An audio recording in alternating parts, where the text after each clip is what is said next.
ಭಗವಂತನ ಭಕ್ತಿಯನ್ನ ಮಾಡಿ ಹೇಗೆ ಅವನು ಪರಿವರ್ತನೆಯನ್ನ ಕಾಣಬಹುದು ಅನ್ನೋದನ್ನ ಚೈತನ್ಯ ಮಹಾಪ್ರಭು ಜಗಾಯಿ ಮಧಾಯಿ ಅನ್ನುವಂತಹ ಅತಿ ನೀಚ ಪಾಪಿಗಳನ್ನ ಪರಿವರ್ತನೆ ಮಾಡಿ ತೋರಿಸ್ಕೊಟ್ರು. ಈ ಲೀಲೆಯಲ್ಲಿ ನೀವು ಇದನ್ನ ಆಗ್ಲೇ ಹಿಂದಿನ ಬಾರಿ ನಾವು ಚರ್ಚೆ ಮಾಡಿದ್ವಿ. ಈ ಲೀಲೆ ಹೇಗಿದೆ ಅಂದ್ರೆ, ಎಷ್ಟು ನೀಚರಾಗಿದ್ರು ಈ ಇಬ್ರು ವ್ಯಕ್ತಿಗಳು. ಖುದ್ದಾಗಿ ಯಮರಾಜ ಮತ್ತೆ ಚಿತ್ರಗುಪ್ತರು ಕೂಡ ಒಂದು ರೀತಿ ಮೂರ್ಛೆ ಹೋದ್ರು ಈ ಪರಿವರ್ತನೆಯನ್ನ ಕಂಡು. ಅನೇಕ ಭಗವಂತನ ಅವತಾರಗಳು ಪಾಪಿ ಜೀವಿಗಳನ್ನ, ಜನರನ್ನ ಉದ್ಧಾರ ಮಾಡಿ, ಆದ್ರೆ ಈ ಮಟ್ಟದಲ್ಲಿ ಉದ್ಧಾರ, ಈ ಮಟ್ಟದಲ್ಲಿ ಒಬ್ಬ ಜೀವಿಯನ್ನ ಅತಿ ನಿಕೃಷ್ಟವಾದಂತಹ ಸ್ಥಿತಿಯಿಂದ ಉತ್ತಮವಾದಂತಹ ಸ್ಥಿತಿಗೆ, ಅತಿ ಉತ್ತಮವಾದಂತಹ ಶುದ್ಧ ಭಕ್ತಿಯ ಸ್ತರಕ್ಕೆ ಕರೆದೊಯ್ಯುವಂತಹ ಲೀಲೆ, ಅದನ್ನ ಚೈತನ್ಯ ಮಹಾಪ್ರಭು ತೋರಿಸ್ಬೋದು. ತಾರಸಾಕ್ಷಿ ಜಗಾಯಿ ಮಧಾಯಿ, ಇದಕ್ಕೆ ಸಾಕ್ಷಿ ಜಗಾಯಿ ಮಧಾಯಿ, ಇದನ್ನ ಅವ್ರು ತೋರಿಸ್ಬೋದು. ಇದಲ್ದೇನೆ ಅವರು ಈ ರೀತಿ ನಡೀತಾ ಇರ್ಬೇಕಾದ್ರೆ ಆ ಸಂಕೀರ್ತನೆ ಹೇಗಿತ್ತು ಅಂದ್ರೆ, ಅದು ಎಲ್ಲರಿಗೂ ಸುಲಭವಾಗಿ ದೊರಕುವಂಥದ್ದು, ಆದ್ರೆ ಅಷ್ಟೇ ಅತಿ ಸರ್ವೋಚ್ಚವಾದಂತಹ ಭಕ್ತಿ. ಶ್ರೀ ಕೃಷ್ಣನ ಭಕ್ತಿ ಅತಿ ಉತ್ತಮವಾಗಿ ಮಾಡಿದಂಥವ್ರು ಅಂದ್ರೆ ಅವರು ಗೋಪಿಯರು. ಅವರನ್ನ ಅತಿ ಉತ್ತಮ ಭಕ್ತರು, ಪರಮ ಭಕ್ತರು ಅಂತ ಹೇಳಿದ್ದಾರೆ. ಇದನ್ನ ಹಿಂದೊಮ್ಮೆ ನಾವು ಚರ್ಚೆ ಮಾಡಿ. ಗೋಪಿಯರೇ ರಮ್ಯಾ ಕಾಚಿದ್ ಉಪಾಸನಾ ವ್ರಜವಧೂ ವರ್ಗೇಣ ಯಾ ಕಲ್ಪಿತ ಅಲ್ವಾ. ಸೊ ಆ ಭಕ್ತಿಯನ್ನ ಸಾಮಾನ್ಯ ದೃಷ್ಟಿಯಲ್ಲಿ ಜನ ತಪ್ಪಾಗಿ ತಿಳ್ಕೊಳ್ತಾರೆ. ಏನ್ ತಪ್ಪಾಗಿ ತಿಳ್ಕೊಳ್ತಾರೆ? ಒಬ್ಬ ಹುಡುಗಿ ಮತ್ತೆ ಒಬ್ಬ ಹುಡುಗನ ಮಧ್ಯೆ ಇರುವಂತಹ ದೈಹಿಕ ಅಥವಾ ಭೌತಿಕ ಸಂಬಂಧ ಆ ರೀತಿಯಲ್ಲಿ ಕಾಣ್ತದೆ. ಆದ್ರೆ ಅದು ಅದರಲ್ಲಿ ಒಂದು ಲೇಷ ಮಾತ್ರ ದೈಹಿಕ ಲೋಪ ಅನ್ನೋದು ಯಾವುದೂ ಕೂಡ ಅದರಲ್ಲಿ ಇಲ್ಲ. ಈ ಗೋಪಿಯರು ಅವರು ಆಧ್ಯಾತ್ಮಿಕ ಶರೀರ, ಆಧ್ಯಾತ್ಮಿಕ ಸ್ವರೂಪದಲ್ಲಿದ್ದವರು. ಅನೇಕ ಋಷಿಗಳು ಗೋಪಿಗಳಾಗಿದ್ದರು, ವೇದ ಶ್ರುತಿಗಳು ಗೋಪಿಗಳಾಗಿದ್ದರು, ಆಧ್ಯಾತ್ಮಿಕ ಜಗತ್ತಿನಿಂದ ಬಂದಂತಹ ನಿತ್ಯ ಮುಕ್ತರು ಆ ಗೋಪಿಗಳಾಗಿದ್ರು. ಅನೇಕ ರೀತಿಯ ಗೋಪಿಗಳಿದ್ದಾರೆ. ಅವರೆಲ್ಲರೂ ಕೂಡ, ಅದರಲ್ಲಿ ಮುಖ್ಯವಾಗಿ ಶ್ರೀಮತಿ ರಾಧಾರಾಣಿ, ಅವರನ್ನ ಎಂದೂ ಕೂಡ ನಾವು ಸಹಜವಾಗಿ ಅಥವಾ ತುಂಬಾ ಸಡಿಲವಾಗಿ ಕಾಣಬಾರದು ಅನ್ನೋದನ್ನ ಚೈತನ್ಯ ಮಹಾಪ್ರಭು ಉಪದೇಶ ನೀಡಿ ತೋರಿಸ್ತಾರೆ. ಸೊ ಹಾಗಾಗಿ ಅವರ ಲೀಲೆ ಸಂಕೀರ್ತನೆ ಅದು ಶ್ರೀ ಕೃಷ್ಣ ತನ್ನ ಅತಿ ಉನ್ನತ ಭಕ್ತರಾದಂತಹ ಗೋಪಿಯರನ್ನ ಜೊತೆ ಮಾಡಿದಂತಹ ರಾಸಲೀಲೆಯೇ.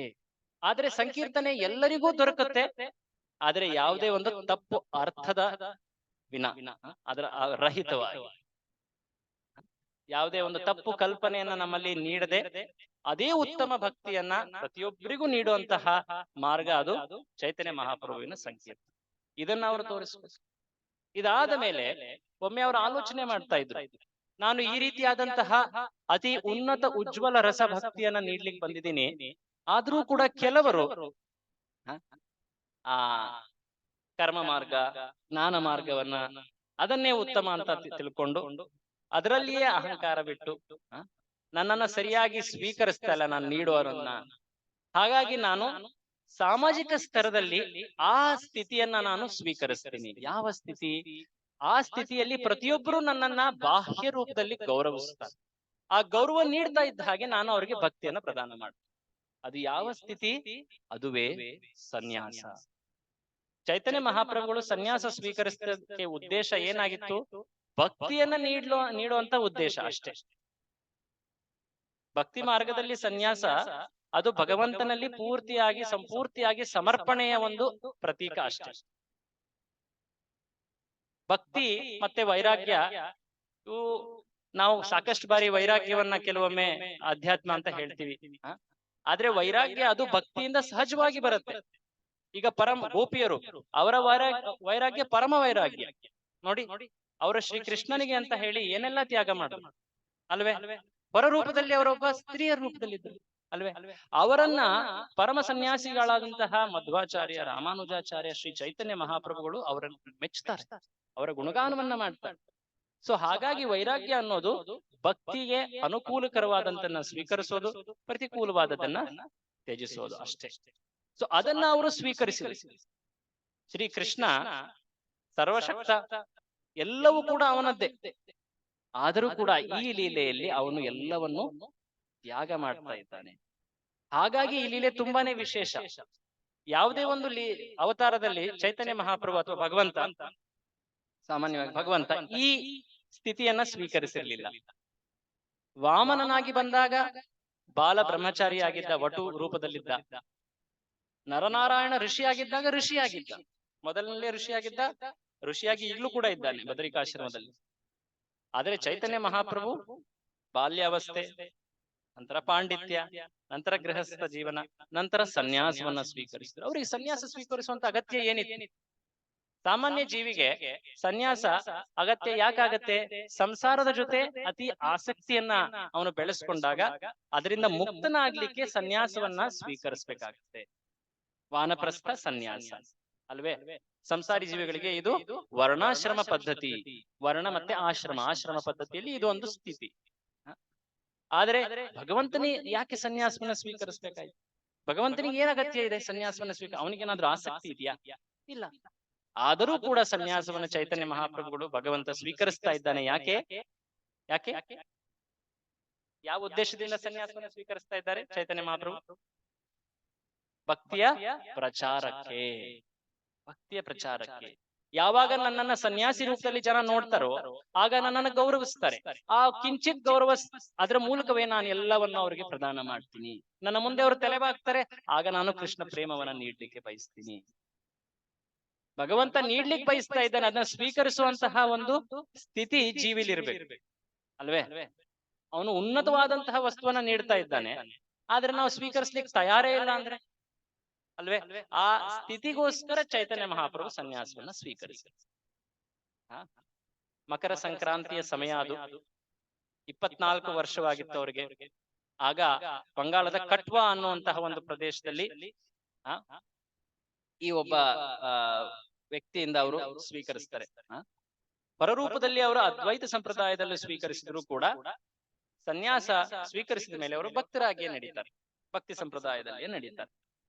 ಅವರು ಸನ್ಯಾಸವನ್ನ ಸ್ವೀಕರಿಸಿದ ನಂತರ ಅವರ ಅಭಿಲಾಷೆ ಅಥವಾ ಆಸೆ ಏನಾಗಿತ್ತಂದ್ರೆ, ನಾನು ವೃಂದಾವನಕ್ಕೆ ಹೋಗ್ಬೇಕು, ಶ್ರೀಕೃಷ್ಣನ ವಿಲಾಸದಲ್ಲಿ ಆದಂತಹ ವೃಂದಾವನಕ್ಕೆ ಹೋಗ್ಬೇಕು. ಸೊ ಹಾಗಾಗಿ ಅವರು ಆ ದಿಕ್ಕಿನಲ್ಲಿ ನಡೀತಾ ಇದ್ದಾರೆ.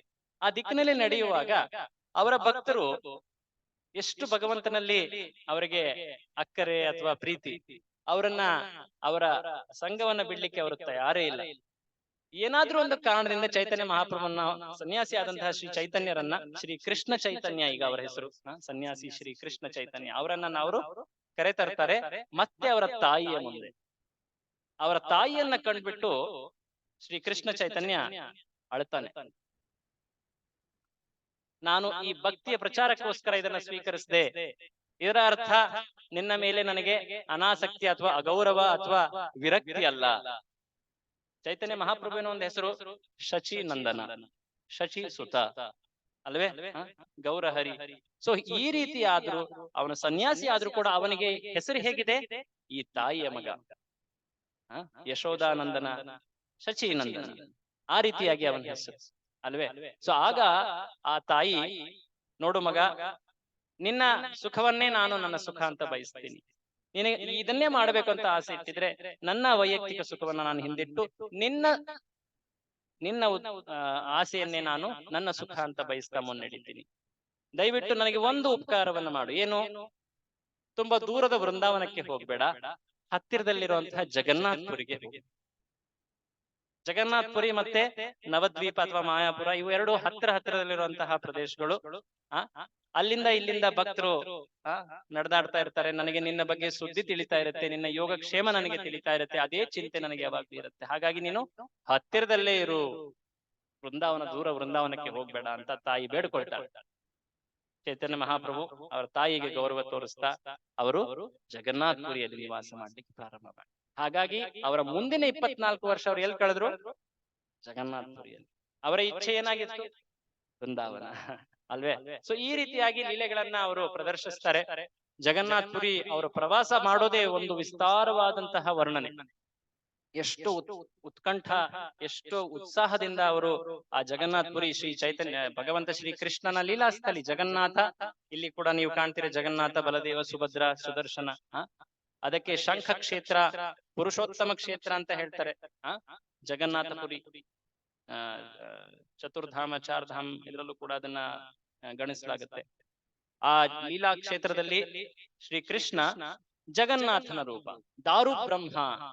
ಶ್ರೀ ಶ್ರೀ ರಾಧಾ ವಿನೋದ್ ಜಿ ಕಿ ಜೈ, ಜಗನ್ನಾಥ್ ಬಲದೇವ್ ಸುಭದ್ರಾ ಮಹಾರಾಣಿ ಕಿ ಜೈ, ನಿತ್ಯಾನಂದ ನಟವರ ಗೌರ ಸುಂದರ ಕಿ ಜೈ.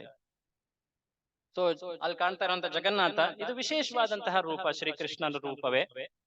ದ್ವಾರಕೆಯ ಶ್ರೀ ಕೃಷ್ಣ ವೃಂದಾವನದ ಅಭಿಲಾಷೆಯಲ್ಲಿ, ಆ ಉತ್ಸಾಹದಲ್ಲಿ ಅವನು ಒಂದು ರೀತಿಯಾಗಿ ಭಾವಪರವಶನಾಗಿ ಆ ದಿವ್ಯ ರೂಪವನ್ನು ತೋರಿಸ್ತಾನೆ.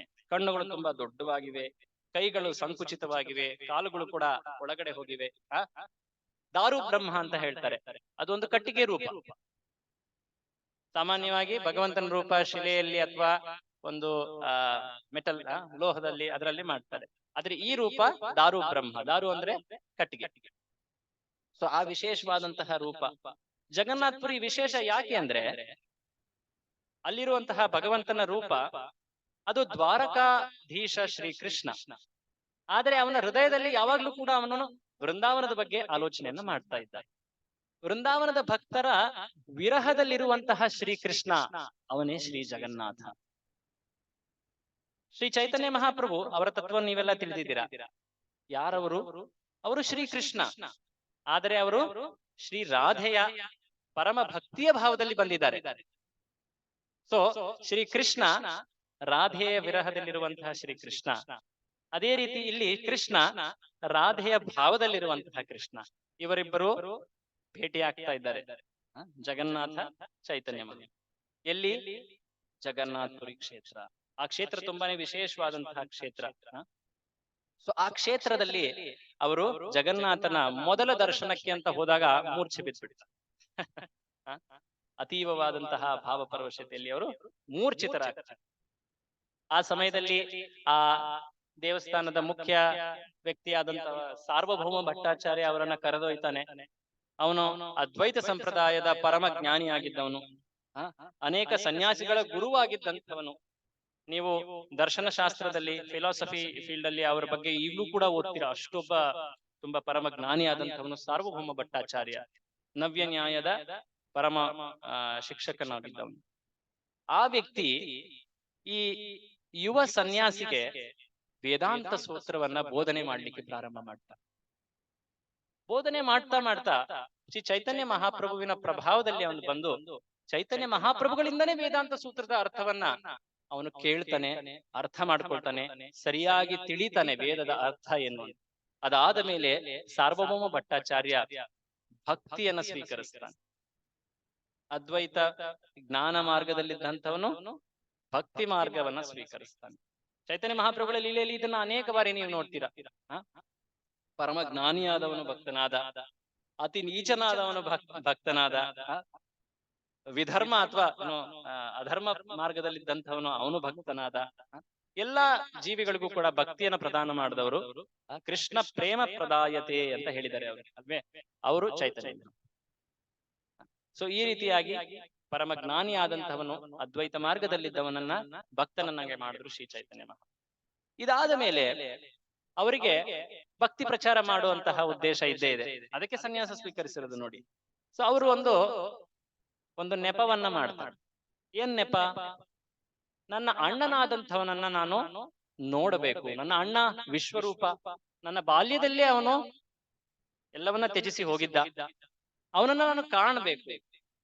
ಹಾಗಾಗಿ ನಾನು ಪ್ರವಾಸದಲ್ಲಿ ಹೋಗ್ತೀನಿ, ಯಾತ್ರೆ ಮಾಡ್ತೀನಿ. ಆ ನೆಪದಲ್ಲಿ ಅವರು ಎಲ್ಲವನ್ನ, ಎಲ್ಲ ಭಕ್ತರ ಒಂದು ರೀತಿ ಅಪ್ಪಣೆಯನ್ನ ಪಡೆದುಬಿಟ್ಟು ಅವರು ಆಗ ದಕ್ಷಿಣ ಭಾರತದ ಯಾತ್ರೆಯನ್ನ ಪ್ರಾರಂಭ ಮಾಡ್ತಾರೆ. ಈ ದಕ್ಷಿಣ ಭಾರತದ ಯಾತ್ರೆ ಪ್ರಾರಂಭ ಆಗೋದು ಸುಮಾರು ಈ ಕೆಲವು ತಿಂಗಳುಗಳಲ್ಲೇ, ಮಾರ್ಚ್ ಏಪ್ರಿಲ್ ಸಮಯದಲ್ಲಿ. ಚೈತನ್ಯ ಮಹಾಪ್ರಭು ಜಗನ್ನಾಥನ ದರ್ಶನವನ್ನ, ಅದೆರಡು ಪ್ರಸಂಗ ಹೇಳ್ಬಿಟ್ಟು ಮುಂದೆ ಹೋಗೋಣ. ಜಗನ್ನಾಥಪುರಿ ಕ್ಷೇತ್ರದಲ್ಲಿ ಹೇಗೆ ಅವರು ಲೀಲೆಗಳು ಕೆಲವೊಂದಿಷ್ಟಿದ್ವು ಅಂತ. ಜಗನ್ನಾಥನ ದರ್ಶನವನ್ನ ಮಾಡುವಾಗ ನೀವು ದೇವಸ್ಥಾನಕ್ಕೆ ಎಷ್ಟು ಜನ ಹೋಗಿದ್ದೀರಾ? ಇಲ್ಲಿ ಜಗನ್ನಾಥಪುರಿ ದರ್ಶನ ಪಡೆದಿದ್ದೀರಾ? Very good. ದಯವಿಟ್ಟು ಹೋಗಿ ಬನ್ನಿ, ಯಾವಾಗ ಅವಕಾಶ ಸಿಗುತ್ತೋ ಹೋಗಿ. ಈ ಜಾಗಗಳನ್ನ ನಾವು ನೋಡ್ಬೇಕು. ಅಟ್ಲೀಸ್ಟ್ ಭಾರತದಲ್ಲಿ ಭಗವಂತನ ಲೀಲಾ ಸ್ಥಳಗಳನ್ನ ನಾವು ನೋಡ್ಬೇಕು. ಸೊ ಆ ಕ್ಷೇತ್ರದಲ್ಲಿ ಜಗನ್ನಾಥನ ದರ್ಶನ, ಅದು ತುಂಬಾ ವಿಸ್ತಾರವಾದ ವಿಶಾಲವಾದಂತಹ ದೇವಸ್ಥಾನ. ತುಂಬಾ ದೂರದಲ್ಲಿ ಗರುಡ ಸ್ತಂಭ ಇದೆ, ಕಟ್ಟಿಗೆ ಸ್ತಂಭ, ಗರುಡ ಸ್ತಂಭ. ಚೈತನ್ಯ ಮಹಾಪ್ರಭುಗಳು ಯಾವಾಗ್ಲೂ ಭಗವಂತನ ದರ್ಶನವನ್ನ ಆ ದೂರದ ಗರುಡ ಸ್ತಂಭದಿಂದನೇ ನೋಡ್ತಾ ಇದ್ರು. ದೂರದಿಂದನೇ ಕಾಣ್ತಾ ಇದ್ರು. ಹತ್ತಿರದಲ್ಲಿ ಹೋಗುವಂತ ಉತ್ಸುಕತೆ, ಬಟ್ ಆದ್ರೆ ಅಲ್ಲಿರುವಂತ ಶ್ರೀಕೃಷ್ಣ ಐಶ್ವರ್ಯ ಭಾವದಲ್ಲಿದ್ದಾನೆ, ದ್ವಾರಕಾಧೀಶನಾಗಿದ್ದಾನೆ. ಅವರನ್ನ ನೆನೆಸ್ಕೊಳ್ತಾ ಇದ್ದಾರೆ. ಈ ಕೃಷ್ಣ ವೃಂದಾವನದಲ್ಲಿದ್ದಾಗ ಹೇಗಿದ್ದ, ಅದು ಚೈತನ್ಯ ಮಹಾಪ್ರಭುಗಳ ಆಲೋಚನೆ. ಆ ವಿರಹದಲ್ಲಿದ್ದಾರೆ. ಸೊ ಹಾಗಾಗಿ ಅವರು ದೂರದಿಂದನೇ ಶ್ರೀಕೃಷ್ಣನನ್ನ ಕಾಣ್ತಾ ಇದ್ರು. ಈಗ್ಲೂ ಕೂಡ ನೀವು ಆ ಜಾಗಕ್ಕೆ ಹೋದ್ರೆ ಚೈತನ್ಯ ಮಹಾಪ್ರಭುಗಳು ನಿಂತ್ಕೊಂಡು ನೋಡ್ತಾ ಇದ್ದಂತ ಸ್ಥಾನವನ್ನ ಈಗ್ಲೂ ಕೂಡ ತೋರಿಸ್ತಾರೆ ನಿಮ್ಗೆ. ಅದಲ್ಲದೆ ಒಮ್ಮೆ ಏನಾಯ್ತು ಅಂದ್ರೆ ನೋಡಿ, ಇದು ವಿಶೇಷ. ಚೈತನ್ಯ ಮಹಾಪ್ರಭುಗಳು ದೂರದ ಆ ಗರುಡ ಸ್ತಂಭದಿಂದ ದರ್ಶನವನ್ನ ಮಾಡ್ತಾ ಇದ್ರು. ತುಂಬಾ ಜನ, ಸಾಕಷ್ಟು ಜನ. ಈ ಜಗನ್ನಾಥಪುರಿ ಯಾವಾಗ್ಲೂ ಕೂಡ ತುಂಬಾ ಜನರಿಂದ ದೇವಸ್ಥಾನದಲ್ಲಿ ಯಾವಾಗ್ಲೂ ಜನ ತುಂಬಾ ಇರ್ತಾರೆ. ಒಮ್ಮೆ ಏನಾಯ್ತು ಅಂದ್ರೆ, ಎಷ್ಟು ಜನ ಇದ್ರು ಅಂದ್ರೆ ಆ ಗರುಡ ಸ್ತಂಭದವರೆಗೆ ಜನರಿದ್ರು. ತುಂಬಾ ಕ್ರೌಡೆಡ್ ಆಗಿದೆ. ಒಬ್ಬ ಮಹಿಳೆ ದೇವರನ್ನ ದರ್ಶನ ಪಡಿಬೇಕು ಅನ್ನೋ ಒಂದು ಉತ್ಸಾಹದಲ್ಲಿ ಈ ಸನ್ಯಾಸಿ ಅಂತ ಗೊತ್ತೇ ಇರಲಿಲ್ಲ ಅವಳಿಗೆ. ಅವನ ಬೆನ್ನೇರಿ ಅವಳು ದರ್ಶನವನ್ನ ಮಾಡ್ತಾ ಇದ್ದಾಳೆ. ಕಾಣಿಸ್ತಾ ಇದೆಯಾ? ಇಲ್ಲಿದ್ದಾಳೆ. ಯಾರ ಬೆನ್ನೇರಿದ್ದಾಳೆ? ಚೈತನ್ಯ ಮಹಾಪ್ರಭು ಬೆನ್ನೇರಿದ್ದಾಳೆ. ಬೇಕಂತ ಅಥವಾ ಗೊತ್ತಿರ್ಲಿಲ್ಲ ಅವಳಿಗೆ ಯಾರು ಇವರು ಅಂತ. ಆ ಉತ್ಸಾಹದಲ್ಲಿ ಅವಳು ಅವ್ರ ಬೆನ್ನೇರಿದ್ದಾಳೆ. ಚೈತನ್ಯ ಮಹಾಪ್ರಭುಗಳ ಸಹಾಯಕ ಅಥವಾ ಸೇವಕನಾದಂತಹ ಗೋವಿಂದ ಹೇಳ್ತಾನೆ, ನಿನಗೆ ಗೊತ್ತಾ ನೀನ್ ಏನ್ ಮಾಡ್ತಾ ಇದೀಯ ಅಂತ? ಬಾಹ್ಯ ರೂಪದಲ್ಲಿ ಸನ್ಯಾಸಿ, ಅದಲ್ಲದೆ ಸಾಕ್ಷಾತ್ ಶ್ರೀ ಕೃಷ್ಣ, ಅವನ ಮೇಲೇರಿ ನೀನ್ ದರ್ಶನ ಮಾಡ್ಲಿಕ್ಕೆ ಹೋಗ್ತಾ ಇದೀಯ. ಚೈತನ್ಯ ಮಹಾಪ್ರಭು ತಕ್ಷಣವೇ ಗೋವಿಂದನನ್ನ ತಡೆ ಹಿಡಿತಾರೆ. ಇವಳಿಗಿರುವಂತಹ ಆ ಉತ್ಸುಕತೆ, ಉತ್ಕಂಠ ಅಂತ ಹೇಳ್ತಾರೆ, ಉತ್ಸುಕತೆ, ಭಗವಂತನನ್ನ ಆ ಕಾಣುವಂತಹ ಅಭಿಲಾಷೆ, ಅವರ ಸೇವೆಯನ್ನ ಮಾಡುವಂತಹ ಅಭಿಲಾಷೆ, ಈ ಅಭಿಲಾಷೆಯ ಒಂದು ತುಣುಕು ನನ್ನಲ್ಲಿ ಸಿಕ್ಕರೆ ನಾನು ಜೀವನದ ಸಾರ್ಥಕ. ಭಕ್ತನಲ್ಲಿ ಈ ರೀತಿಯಾದಂತಹ ನಮ್ರತೆ ಇರಬೇಕು. ಬೇರೆಯವರ ಭಕ್ತಿಯನ್ನ ಮೆಚ್ಚುವಂತಹ ಒಂದು ದೃಷ್ಟಿ ಇರಬೇಕು. ಭಕ್ತಿ ಮಾಡ್ಲಿಕ್ಕೆ ಉತ್ಸುಕತೆ ಅಥವಾ ಉತ್ಕಂಠ ಅನ್ನೋದು ಬಹಳ ಅಗತ್ಯ. ಭಕ್ತಿ ಮಾರ್ಗದಲ್ಲಿ ಕೆಲವು ಮೊದಲಿನಲ್ಲಿ ಎಲ್ಲಾ ಕಾರ್ಯಗಳು ಹೊಸದಾಗಿ ಕಾಣ್ತವೆ, ಅದರಲ್ಲಿ ಉತ್ಸಾಹ ಇರುತ್ತೆ. ಸ್ವಲ್ಪ ಸಮಯ ಆದ್ಮೇಲೆ ಬೋರ್ ಆಗತ್ತೆ ಅಲ್ವೇ? ಆದ್ರೆ ಭಕ್ತಿಯ ಮಹತ್ವವನ್ನ ನಾವು ನಿರಂತರವಾಗಿ ಶ್ರವಣ ಮಾಡ್ತಾ ಇದ್ರೆ, ಭಕ್ತಿಯ ಮಹತ್ವವನ್ನ ತಿಳಿತಾ ಇದ್ರೆ, ಆಗ ಭಕ್ತಿ ಮಾಡೋದ್ರಲ್ಲಿ ನಮ್ಗೆ ಹೆಚ್ಚು ಉತ್ಸಾಹ ಇರುತ್ತೆ. ಪ್ರತಿದಿನ ನಾವು ಭಗವಂತನ ನಾಮ ಜಪ ಮಾಡ್ತೀವಿ. ಪ್ರತಿದಿನ ನಾವು ನಾಮ ಜಪದ ಮಹತ್ವವನ್ನು ಕೂಡ ಕೇಳಬೇಕು. ಆಗ ಪ್ರತಿದಿನ ಜಪ ಮಾಡೋದ್ರಲ್ಲಿ ನಾವು ಹೆಚ್ಚು ತಲ್ಲೀನರಾಗ್ಲಿಕ್ಕೆ ಸಾಧ್ಯ ಅಲ್ವೇ? ಸೊ ಈ ರೀತಿಯಾದಂತಹ ಉತ್ಸಾಹ ಅನ್ನೋದು ಭಕ್ತಿಯಲ್ಲಿ ಅತಿ ಅಗತ್ಯ. ಅಷ್ಟಲ್ಲದೆ ಬೇರೆಯವರ ಭಕ್ತಿಯನ್ನ ಗೌರವಿಸುವಂತಹ ದೃಷ್ಟಿ ಇರಬೇಕು, ಆ ನಮ್ರತೆ ಇರಬೇಕು. ನೋಡಿ, ಅವರ ಜೀವನ ಒಂದ್ ಸಣ್ಣ ಉದಾಹರಣೆ, ಅವರ ಜೀವನದಲ್ಲಿ ಇದನ್ನು ತೋರಿಸ್ಕೊಟ್ರು. ಇದಾದ ಮೇಲೆ ಆ ದಕ್ಷಿಣ ಭಾರತದ ಯಾತ್ರೆ ಪ್ರವಾಸವನ್ನ ನಾವು ನೋಡುವ. ಶ್ರೀ ಚೈತನ್ಯ ಮಹಾಪ್ರಭುಗಳು ದಕ್ಷಿಣ ಭಾರತದ ಯಾತ್ರೆಯನ್ನ ಸುಮಾರು 2 ವರ್ಷಗಳ ಕಾಲ ಪೂರ್ತಿ ದಕ್ಷಿಣ ಭಾರತ ಎಲ್ಲೆಲ್ಲಿ ಹೋಗ್ತಾರೆ, ಕೂರ್ಮ ಕ್ಷೇತ್ರ, ನೀವು ಒರಿಸ್ಸಾದಲ್ಲಿ ಜಗನ್ನಾಥಪುರಿ ಬರೋದು, ಅದರ ಕೆಳಗಡೆ ನೀವು ಹೋದ್ರೆ ಪ್ರಾರಂಭ ಆಗೋದು ಈಗಿನ ಆಂಧ್ರ ಪ್ರದೇಶ್. ಅಲ್ಲಿ ಬರುವಂತಹ ಮೊದಲ ತೀರ್ಥ ಕ್ಷೇತ್ರ ಅದು ಕೂರ್ಮ ಕ್ಷೇತ್ರಕ್ಕೆ ಚೈತನ್ಯ ಮಹಾಪ್ರಭು ಹೋದ್ರು. ಈಗಲೂ ಕೂಡ ಕೂರ್ಮದೇವನ ದೇವಸ್ಥಾನ ಇದೆ, ತುಂಬಾ ಪ್ರಸಿದ್ಧವಾದಂತಹ ದೇವಸ್ಥಾನ. ಶ್ರೀಕಾಕುಲಂ ಅಂತ ಹೇಳ್ತಾರೆ. ಹೋಗಿದ್ವಿ ನಾವು ಒಮ್ಮೆ ಶ್ರೀಕಾಕುಲಂ. ಹೋಗಿದ್ದೀರಾ? ಕೇಳಿದ್ದೀರಾ? ತುಂಬಾ ಚೆನ್ನಾಗಿದೆ ದೇವಸ್ಥಾನ. ಕೂರ್ಮದೇವನ ದೇವಸ್ಥಾನ ಸೂರ್ಯನಿಗೆ ಕೂಡ ಬಹಳ ಫೇಮಸ್. ಬಟ್ ಮೂಲವಾಗಿ ಕೂರ್ಮ ಕ್ಷೇತ್ರ, ಅದಕ್ಕೆ ಹೆಸರೇ ಶ್ರೀ ಕೂರ್ಮಂ ಅಂತ ಹೇಳ್ತಾರೆ. ಸೊ ಅಲ್ಲಿ ಅವರು ಭಗವಂತನ ದರ್ಶನ ಮಾಡಿ, ಅದಾದ ಮೇಲೆ ಆ ದಿಕ್ಕಿನಲ್ಲಿ ಕೆಳಗಡೆ ಬರ್ತಾ ಸಿಂಹಾಚಲಂ, ಆನಂತರ ಪಾನಕ ನರಸಿಂಹ, ಆ ಕ್ಷೇತ್ರಕ್ಕೆ ಬರ್ತಾರೆ. ಆನಂತರ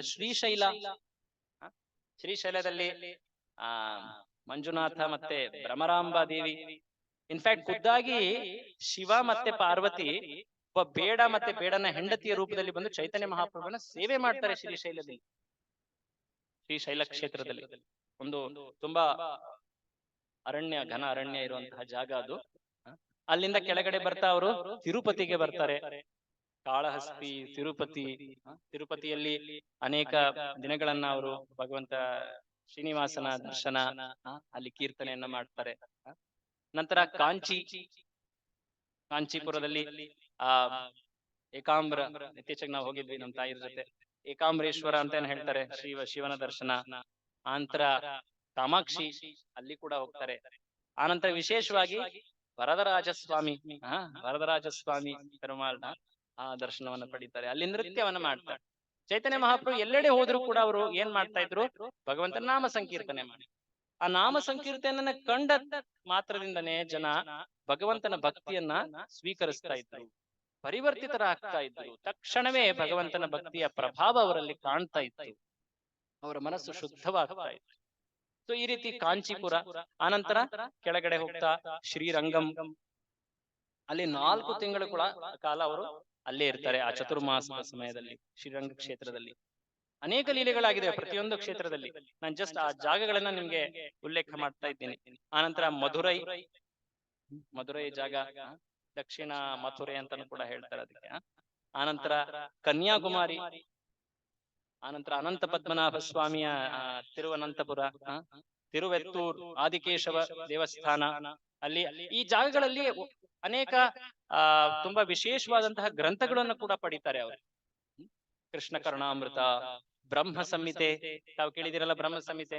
ಪ್ರತಿದಿನ ಭಗವಂತನ ಎದುರಿಗೆ ಗೋವಿಂದಮಾದಿ ಪುರುಷಂ ತಮಹಂ ಭಜಾಮಿ, ಇದನ್ನ ಚೈತನ್ಯ ಮಹಾಪ್ರಭು ಖುದ್ದಾಗಿ ಮಧುರೈ ಪ್ರದೇಶದಲ್ಲಿ ಅವರು ಆ ಗ್ರಂಥವನ್ನ ಪಡಿತಾರೆ.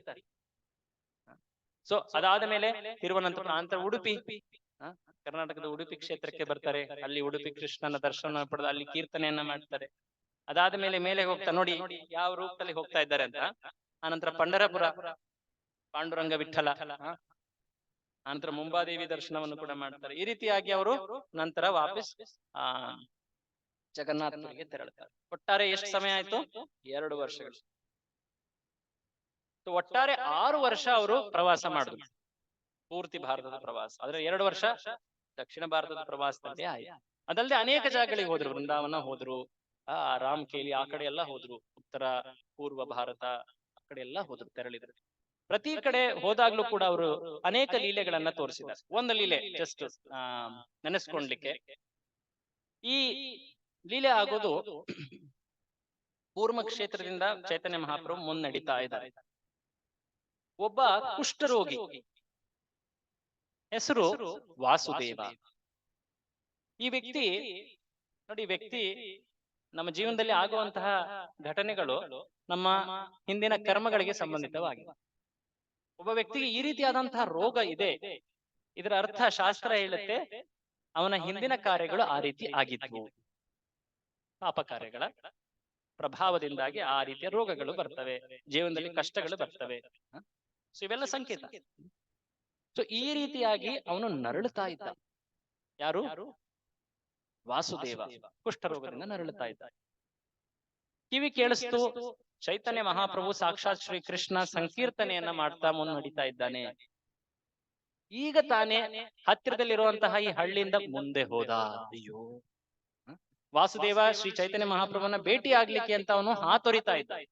ಆದ್ರೆ ಚೈತನ್ಯ ಮಹಾಪ್ರಭು ಮುಂದೆ ಹೋದ್ರು. ಕುಷ್ಠರೋಗಿ ಅವನು, ಓಡ್ಲಿಕ್ಕಾಗತ್ತಾ? ಭಗವಂತನನ್ನ ದರ್ಶನವನ್ನ ಪಡಿಬೇಕು, ಅವನ ಆ ಕೀರ್ತನೆಯನ್ನ ಕಾಣಬೇಕು ಅನ್ನುವಂತಹ ಆಸೆ, ಅಭಿಲಾಷ. ಆದ್ರೆ ಈಗ ತಾನೇ ಕೇಳಿಸಿತ್ತು, ಚೈತನ್ಯ ಮಹಾಪ್ರಭು ಹೋಗ್ಬಿಟ್ರು. ಆಗ ವಾಸುದೇವ ತುಂಬಾ ಮನಸ್ಸಿನಲ್ಲಿ ಕೊರಗ್ತಾನೆ. ಮನಸ್ಸಿನಲ್ಲೇ ಇದ್ದಾನೆ ಪರಮಾತ್ಮ. ಅದೇ ಪರಮಾತ್ಮ ಅಲ್ಲಿ ಶ್ರೀ ಚೈತನ್ಯ ಮಹಾಪ್ರಭು ಆಗಿದ್ದಾನಲ್ವಾ. ಚೈತನ್ಯ ಮಹಾಪ್ರಭು ವಾಪಸ್ ಆ ಹಳ್ಳಿಗೆ ಬರ್ತಾರೆ. ಯಾರ ಹಳ್ಳಿಗೆ? ವಾಸುದೇವನ ಹಳ್ಳಿಗೆ ಬರ್ತಾರೆ. ವಾಸುದೇವನು ಕೂಡ ಭಗವಂತನ ಪರಮ ಭಕ್ತ. ಆ ಸ್ಥಿತಿಯಲ್ಲಿದ್ರು ಕೂಡ ಭಗವಂತನ ಭಕ್ತಿ ಮಾಡ್ತಾ ಇದ್ದಾನೆ. ಎಷ್ಟೇ ಕಷ್ಟ ಬಂದ್ರೂ ಕೂಡ ಭಕ್ತಿಯನ್ನ ಪಾಲಿಸ್ತಾ ಇದ್ದಾರೆ. ಅಂದ್ರೆ ಅವರ ಭಕ್ತಿ ತುಂಬಾ ತುಂಬಾ ನಿಷ್ಠೆ ಉಳ್ಳಂತಹ ಭಕ್ತಿ ಅಲ್ವಾ. ಪಾಂಡವರು ನೋಡಿ ಎಷ್ಟು ಜೀವನದಲ್ಲಿ ಕಷ್ಟಗಳನ್ನ ಎದುರಿಸಿದ್ರು ಅವರು, ಆದ್ರೂ ಕೂಡ ಭಕ್ತರಾಗಿ ಮುನ್ನಡೆದು ನಮ್ಗೆಲ್ಲ ಉದಾಹರಣೆ ನೀಡ್ತಾ ಇದ್ದಾರೆ. ಸೊ ಈ ರೀತಿಯಾಗಿ ವಾಸುದೇವ ಪರಮ ಭಕ್ತನಾಗಿದ್ದ. ಅವನು ಭಗವಂತನನ್ನ ಕಾಣ್ತಾನೆ. ಚೈತನ್ಯ ಮಹಾಪ್ರಭು ಖುದ್ದಾಗಿ ಬಂದು ಅವನನ್ನ ಆಲಂಗಿಸ್ಲಿಕ್ಕೆ ಅಂತ ಮುನ್ನಡಿತಾರೆ. ಕುಷ್ಠರೋಗಿಯನ್ನು ದೂರ ಇಡ್ತೀವಲ್ವಾ, ಯಾರು ಮುಟ್ಟೋದೂ ಇಲ್ಲ. ಮುಟ್ಟಿದ್ರೆ ನಮಗೆಲ್ಲಿ ಆರೋಗ್ಯ ಬರುತ್ತೆ ಅನ್ನೋ ಭಯ. ಆದ್ರೆ ಚೈತನ್ಯ ಮಹಾಪ್ರಭು ಏನ್ ಮಾಡ್ತಾ ಇದ್ದಾರೆ? ಅವರನ್ನ ಆಲಂಗಿಸ್ಲಿಕ್ಕೆ ಹೋಗ್ತಾ ಇದ್ದಾರೆ. ವಾಸುದೇವ ಹಿಂದೆ ನಡೀತಾ ಇದ್ದಾನೆ. ಗೊತ್ತವನಿಗೆ ಶ್ರೀಕೃಷ್ಣನೇ ಇವನು ಅಂತ. ಆದ್ರೂ ಕೂಡ ನನ್ನಂತಹ ನೀಚ ಪಾಪಿ ನಾನು ಹೇಗೆ ಭಗವಂತನ ಹತ್ರ ನಮ್ರತೆಯನ್ನ ತೋರಿಸ್ತಾರೆ. ಆ ಸಮಯದಲ್ಲಿ ಚೈತನ್ಯ ಮಹಾಪ್ರಭು ತುಂಬಾ ಬಲಪೂರ್ವಕವಾಗಿ ಅವನನ್ನ ಎಳೆದು ಅವನನ್ನ ಆಲಂಗಿಸಿ ತಕ್ಷಣವೇ ಅವನ ಕುಷ್ಠರೋಗ ಮಾಯವಾದ. ಪವಾಡ ಅನ್ಸಲ್ವಾ? ಆದ್ರೆ ಲೀಲೆ ಇಷ್ಟೇ ಅಲ್ಲ, ಇದಕ್ಕಿಂತ ಮುಖ್ಯವಾದಂತದ್ದು ಮುನ್ನಡೆಯೋದು. ಏನದು? ವಾಸುದೇವ ಒಂದು ರೀತಿ ಸಾಮಾನ್ಯ ಜನರು ಏನೋ ಸಂತೋಷ ಆಗ್ತದೆ, ಅರೆ ನನ್ ರೋಗ ಮಾಯ ಆಯ್ತು. ಆದ್ರೆ ವಾಸುದೇವ ಕೊರಗ್ಲಿಕ್ಕೆ ಪ್ರಾರಂಭ ಮಾಡ್ತಾನೆ. ಯಾರು ಕೊರಗ್ತಾನೆ? ಯಾರಾದ್ರೂ ಗೆಸ್ ಮಾಡ್ತೀರಾ?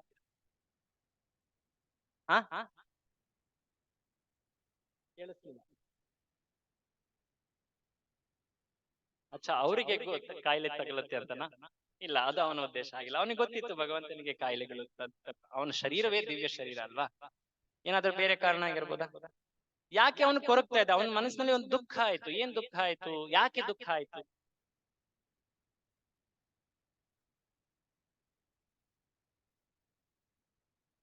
ಚೈತನ್ಯ ಲೀಲೆ ಎಷ್ಟು ಗಾಢ ಗಂಭೀರ ಅನ್ನೋದು ಇಲ್ಲಿ ಗೊತ್ತಾಗತ್ತೆ.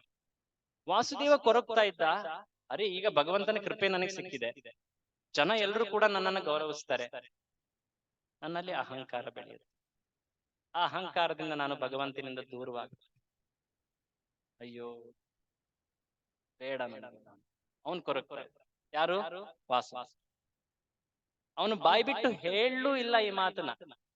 ಹೇಳಿದ್ರೆ ಅಟ್ಲೀಸ್ಟ್ ಜನ ನಾನು ಗೌರವಿಸ್ತಾರೆ, ನೋಡ್ ನಾನು ಎಷ್ಟು ನಮ್ರನಾಗಿದ್ದೀನಿ ಅನ್ನೋ. ಆದ್ರೆ ಅವನ್ ಬಾಯಿ ಬಿಟ್ಟು ಹೇಳಲಿಲ್ಲ. ನೀವು ಚೈತನ್ಯ ಮಹಾಪ್ರಭುವಿಂದ ಏನನ್ನು ಮುಚ್ಚಿಡ್ಲಿಕ್ಕಾಗತ್ತೆ? ಪರಮಾತ್ಮನೇ ಅಲ್ವೇ ಅವನು. ಚೈತನ್ಯ ಮಹಾಪ್ರಭು ಹೇಳ್ತಾನೆ, ಈ ರೀತಿ ಕೊರಗಬೇಡ, ನಿರಂತರವಾಗಿ ಭಗವಂತನ ನಾಮ ಕೀರ್ತನೆಯನ್ನ ಮಾಡು, ಅದರಿಂದ ಯಾವಾಗ್ಲೂ ನೀನು ನಮ್ರನಾಗಿರ್ತೀಯಾ. ಬಾಹ್ಯ ಸ್ಥಿತಿಯಿಂದ ನಾವು ನಮ್ರನಾಗ್ತೀನಿ ಅಥವಾ ನಾನು ಅಹಂಕಾರಿ ಆಗ್ತೀನಿ ಅನ್ನೋ ಭಾವದಲ್ಲಿ ಬರಬೇಡ. ಯಾವುದೇ ಸ್ಥಿತಿ ಇದ್ರೂ ಕೂಡ, ಸಂಪದೇ ವಿಪದೇ, ವಿಪತ್ತಾಗಿರಬಹುದು ಅಥವಾ ಸಂಪತ್ತಾಗಿರಬಹುದು, ಎಲ್ಲಾ ಸ್ಥಿತಿಯಲ್ಲೂ ಕೂಡ ಭಗವಂತನ ನಾಮ ಕೀರ್ತನೆ ಅದನ್ನ ಮಾಡು, ಅದರಿಂದ ನೀನು ನಮ್ರ ರೂಪದಲ್ಲಿ ಭಗವಂತನ ಭಕ್ತಿಯಲ್ಲಿ ಮುನ್ನಡೀತಾ ಹೋಗ್ತೀಯಾ. ಭಕ್ತರ ಸಂಘ ಮಾಡು, ನಾಮ ಕೀರ್ತನೆ. ಚೈತನ್ಯ ಮಹಾಪ್ರಭುವಿಗೆ ಉಪದೇಶಿಸಿ ಸ್ಥಾನೇ ಸ್ಥಿತ ಶ್ರುತಿಗತ, ಅದು ಕೂರ್ಮ ಬ್ರಾಹ್ಮಣಿಗೆ ನೀಡಿದಂತಹ ಉಪದೇಶ. ಈ ರೀತಿ ಚೈತನ್ಯ ಮಹಾಪ್ರಭು ಆ ವಾಸುದೇವನಿಗೆ ರೋಗ ನಿರ್ಮೂಲನೆ ಮಾಡಿದ್ದೇನೋ ಆಯ್ತು, ಆದ್ರೆ ಮುಖ್ಯವಾಗಿ ಅವನಿಗೆ ಜೀವನದಲ್ಲಿ ಹೇಗೆ ನಮ್ರತೆಯಲ್ಲೇ ಮುನ್ನಡಿಬೇಕು ಅನ್ನೋದನ್ನು ಕೂಡ ಉಪದೇಶ ನೀಡಿದ್ರು. ತುಂಬಾ ವಿಶೇಷ ನೋಡಿ ಅಲ್ವೇ?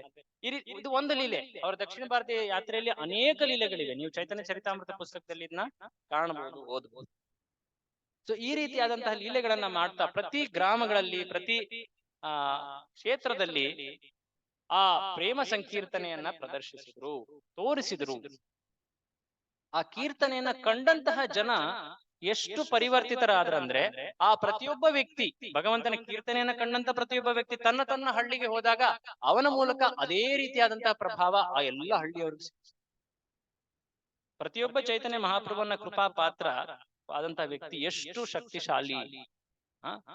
ಒಂದು ಬ್ರಹ್ಮಾಂಡವನ್ನು ಕೂಡ ಉದ್ಧಾರ ಮಾಡುವಂತಹ ಶಕ್ತಿ ಇರುತ್ತೆ ಆ ಪ್ರತಿ ಚೈತನ್ಯ ಮಹಾಪ್ರಭುವಿನ ಅನ್ಯಾಯಿಗೆ ಅನ್ನೋದನ್ನ ಚೈತನ್ಯ ಮಹಾಪ್ರಭು ತೋರಿಸ್ತಾರೆ. ಇದನ್ನ, ಈ ಸಿದ್ಧಾಂತವನ್ನ ಹೇಳಿದ್ದಾರೆ, ವರ್ಣನೆ ಮಾಡಿದ್ದಾರೆ.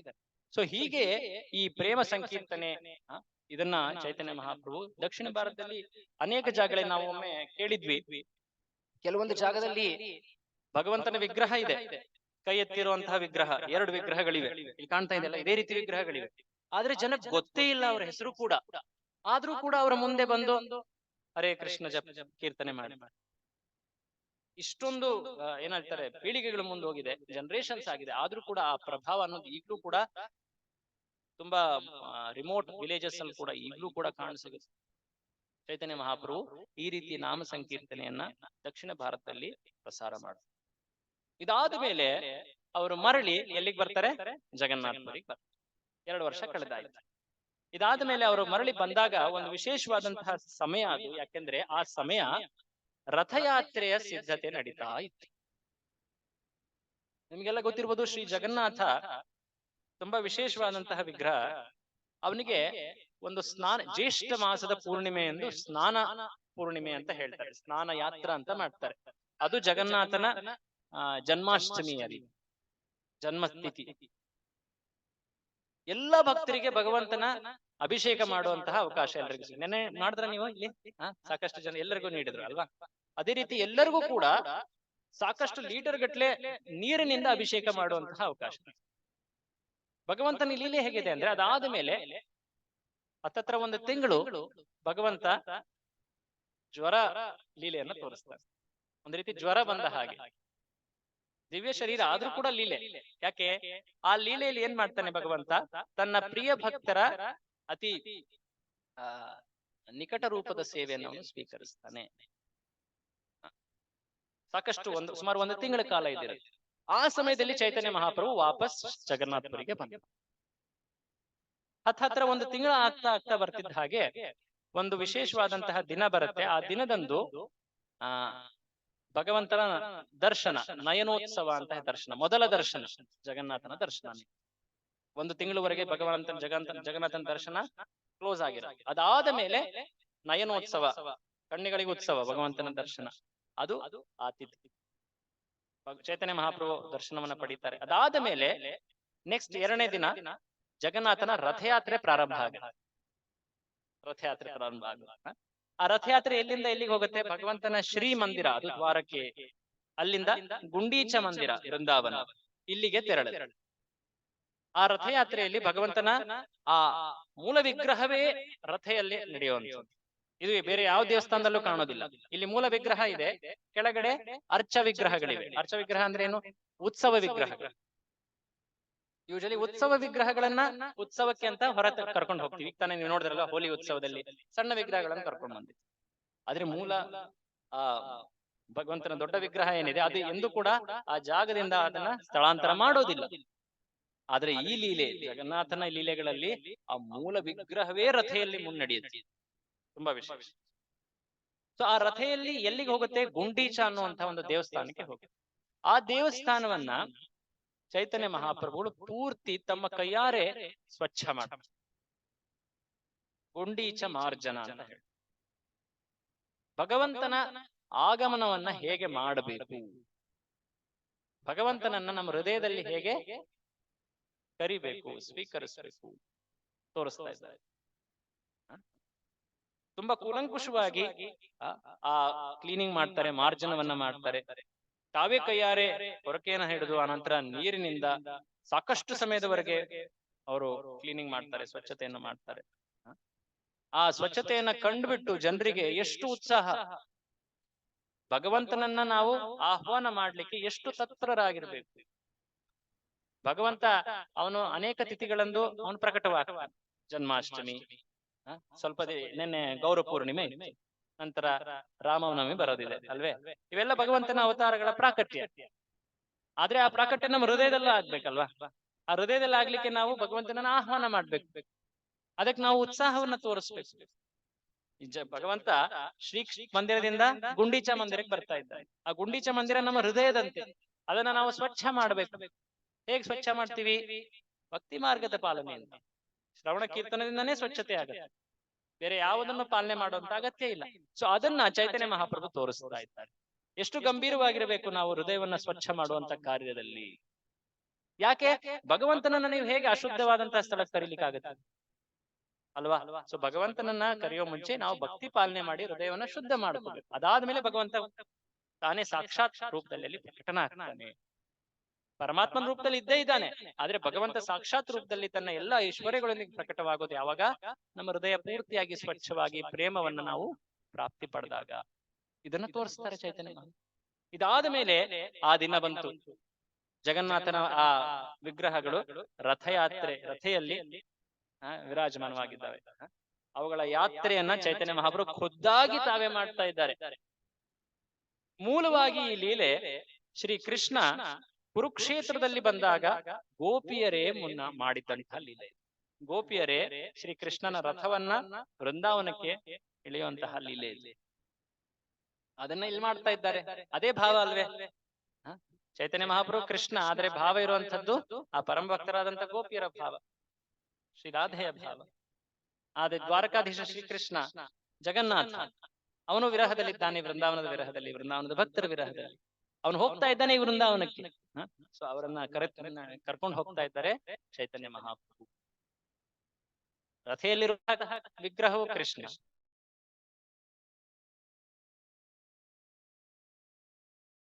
ತುಂಬಾ ವಿಶೇಷವಾದ ಆಕ್ಚುಲಿ ಈ ಲೀಲೆಯಲ್ಲಿ ಸಾಕಷ್ಟು ಆ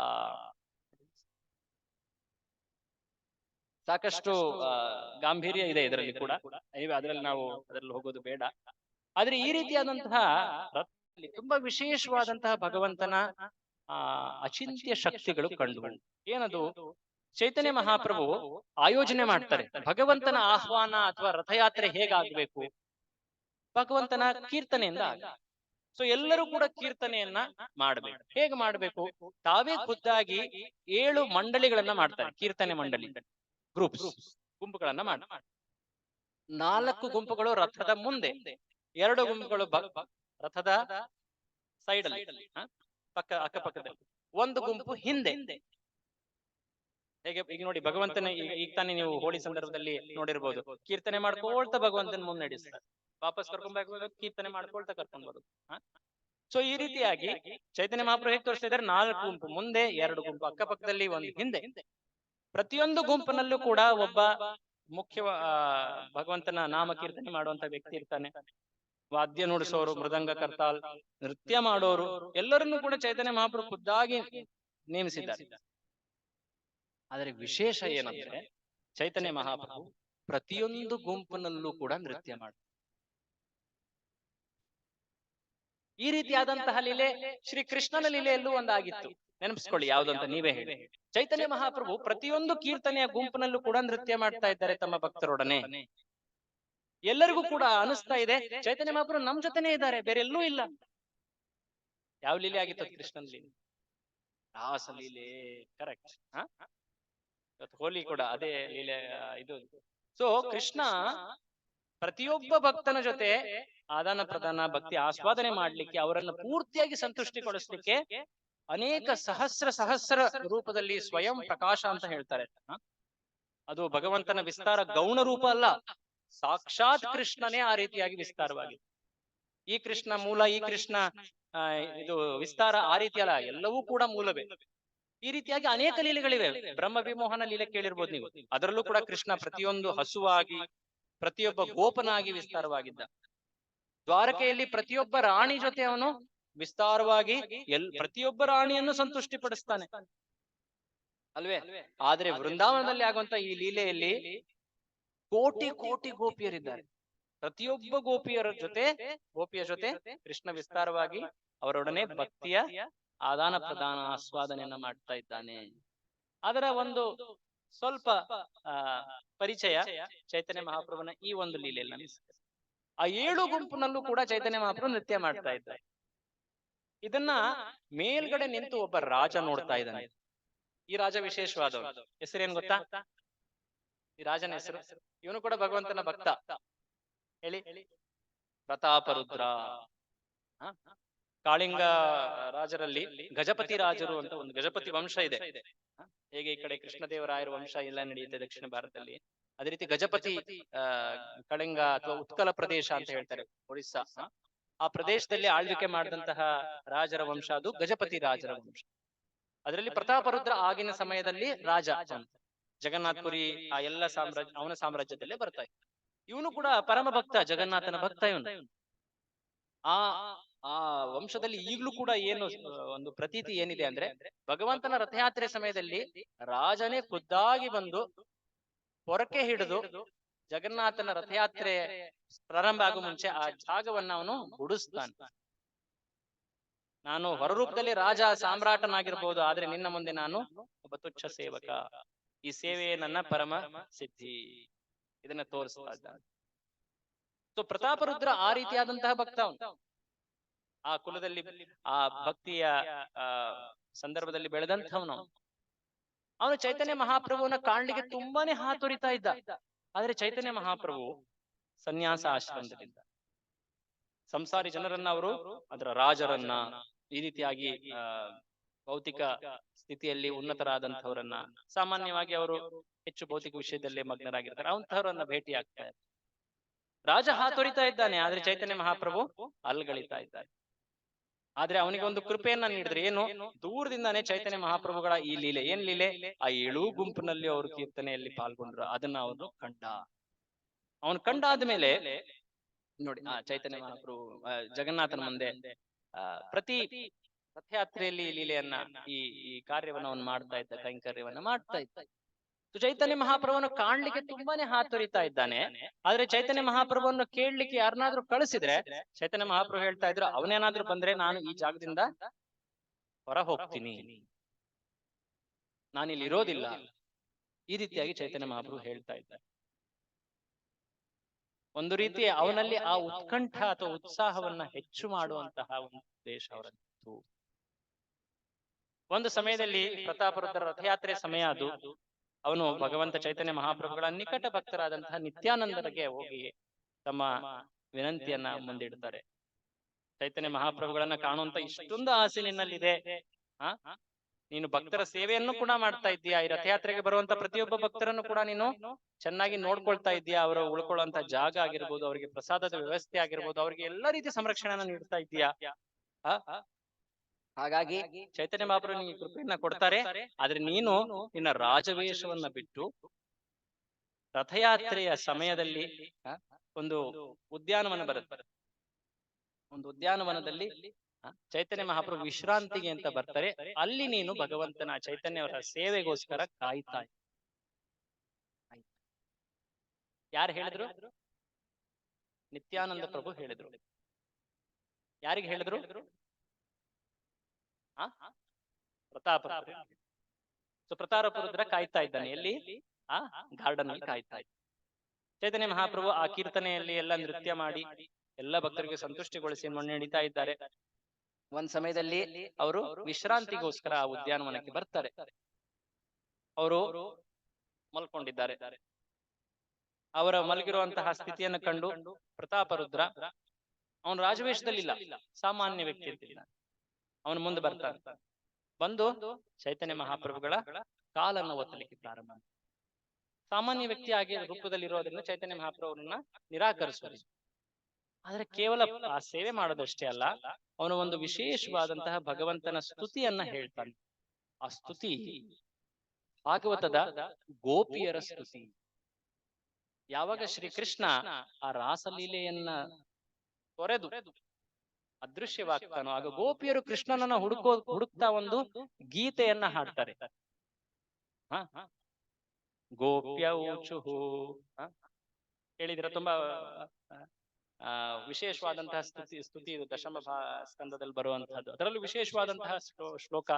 ತವ ಕಥಾಮೃತಂ ತಪ್ತ ಜೀವನಂ ಕವಿಭಿರೀಡಿತಂ ಕಲ್ಮಷಾಪಹಂ ಶ್ರವಣ ಮಂಗಳಂ ಶ್ರೀಮದಾತತಂ ಭುವಿ ಗೃಣಂತಿಯೇ ಭೂರಿದಾ ಜನ. ತುಂಬಾ ವಿಶೇಷವಾದಂತಹ ಸ್ತುತಿ. ಇದರಲ್ಲಿ ಗೋಪಿಯರು ಕೃಷ್ಣನ ಸ್ತುತಿಯನ್ನ ಮಾಡ್ತಾ ಇದ್ದಾರೆ. ಹೇ ಕೃಷ್ಣ, ನಿನ್ನ ಆ ಸುಂದರ ವರ್ಣನೆ ರೂಪ, ನಿನ್ನ ಆ ಲೀಲೆಗಳ ಹೇಗೆಲ್ಲ ಇದ್ವು, ನಮ್ಮ ಮನಸ್ಸನ್ನ ಹೇಗೆ ಆಕರ್ಷಣೆ ಮಾಡಿತ್ತು ಆ ಲೀಲೆಗಳು, ಈಗ ನೀನು ನಮ್ಮನ್ನ ತೊರೆದು ಹೋಗ್ಬಿಟ್ಟಿದ್ಯಾ ಅಂತ ಅವರು ತೊರಿತಾ ಇದ್ದಾರೆ. ಕೃಷ್ಣನನ್ನು ಹುಡುಕ್ತಾ ಇರುವಂತಹ ಸಮಯದಲ್ಲಿ ಅವರು ಹೇಳಿದಂತಹ ಸ್ತುತಿ ಇದು ಗೋಪಿ ಗೀತ. ತುಂಬಾ ಚೆನ್ನಾಗಿದೆ. ಯಾವಾಗಾದ್ರೂ ಸಮಯ ಸಿಕ್ಕಾಗ ನೋಡಿ, ಭಾಗವತದಲ್ಲಿ ಬರುತ್ತೆ ಇದು. ಆ ಸ್ತುತಿಯನ್ನ ಹೇಳ್ತಾ ಇದ್ದಾನೆ ಯಾರು? ಪ್ರತಾಪರುದ್ರ ರಾಜ ಸೇವೆ ಮಾಡ್ತಾ ಇದ್ದಾನೆ. ಆದ್ರೆ ಭಗವಂತನ ಸ್ತುತಿಯನ್ನು ಕೂಡ, ಗುಣಗಾನವನ್ನು ಕೂಡ ಮಾಡ್ತಾ ಇದ್ದಾನೆ. ಚೈತನ್ಯ ಮಹಾಪ್ರಭುಗಳು ಇದನ್ನ ಕೇಳ್ತಾರೆ, ಹಾಡ್ತಾ ಇದ್ದಾನಲ್ಲ ನೋಡಿ. ಸೇವೆ ಮಾಡುವಾಗ ಭಗವಂತನ ಸ್ಮರಣೆ ಮಾಡ್ತಾ ಇರಬೇಕು. ಆ ಸ್ತುತಿಯನ್ನ ಮಾಡ್ತಾ ಇದ್ದಾಗ ಚೈತನ್ಯ ಮಹಾಪ್ರಭು ಯಾವಾಗ ಈ ಶ್ಲೋಕವನ್ನ ಹೇಳ್ತಾರೋ, ರಾಜ ಪ್ರತಾಪರುದ್ರ ಸಾಮಾನ್ಯ ವ್ಯಕ್ತಿ ರೂಪದಲ್ಲಿರೋನು, ಚೈತನ್ಯ ಮಹಾಪ್ರಭು ಎದ್ದು ನಿಂತು ಹಾರ್ತಾರೆ. ಏನಿದು? ಅವರು ಆ ಭಾವದಲ್ಲಿ ಬರ್ತಾರೆ, ಯಾಕಂದ್ರೆ ಗೋಪಿಯರೇ ಹೇಳಿದ್ದಂತಹ ಶ್ಲೋಕ ಅದು. ಸೊ ಅವ್ರು ಆ ಪೂರ್ತಿ ಅರ್ಥವನ್ನ ತಿಳಿದಂಥವ್ರು ಅಲ್ವೇ. ಆಗ ಆ ಯಾರು ಅನ್ನೋದನ್ನ ಕಾಣದೇನೆ ಅವನನ್ನ ಆಲಂಗಿಸ್ತಾರೆ. ಯಾರನ್ನ? ರಾಜನ. ಯಾರನ್ನ ಅವರು ದೂರ ಇಡ್ತಾ ಇದ್ರು ಇಲ್ಲಿವರೆಗೆ, ಅವರನ್ನ ಈಗ ಸ್ವೀಕರಿಸಿದ್ರು. ಯಾವಾಗ ಅವನು ರಾಜ ಅನ್ನುವಂತಹ ಆ ಸ್ಥಾನ ಅಥವಾ ದೃಷ್ಟಿಯನ್ನ ಬಿಟ್ಟು ಸಾಮಾನ್ಯ ವ್ಯಕ್ತಿಯಂತೆ ಬಂದು ಸೇವೆ ಮಾಡ್ತಾ ಭಗವಂತನ ಸ್ತುತಿ ಮಾಡಿದಾಗ ಚೈತನ್ಯ ಮಹಾಪ್ರಭುವನ್ನು ಸ್ವೀಕರಿಸಿದ್ರು. ಚೈತನ್ಯ ಮಹಾಪ್ರಭು ಅವರಿಂದ ಎಷ್ಟು ಸಂತೋಷ ಪಡ್ತಾರೆ ಅಂದ್ರೆ, ನೀನು ಯಾರು, ನನಗೆ ಈ ರೀತಿಯಾದಂತಹ ದೊಡ್ಡ ಆನಂದವನ್ನ ನೀಡಿದಂತವನು, ನೀನು ಪರಮ ಭಾಗ್ಯಶಾಲಿ, ನೀನು ಯಾರು, ನೀನು ಯಾರು ನೀನು ಅಂತ ಕೇಳ್ತಾ ಇದ್ದಾರೆ. ಏನ್ ಹೇಳಿರ್ಬೋದು ಈ ರಾಜ?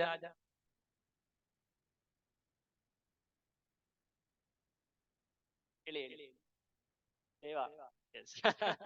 ಯಾಲೆ ನೀವು ಕೇಳ್ತಾ ಇದ್ರಿ ಚೈತನ್ಯ ಮಹಾಪ್ರಭು ಲೀಲೆಯಲ್ಲಿ ಹೇಗದು ಹೋಗುತ್ತೆ ಅಂತ.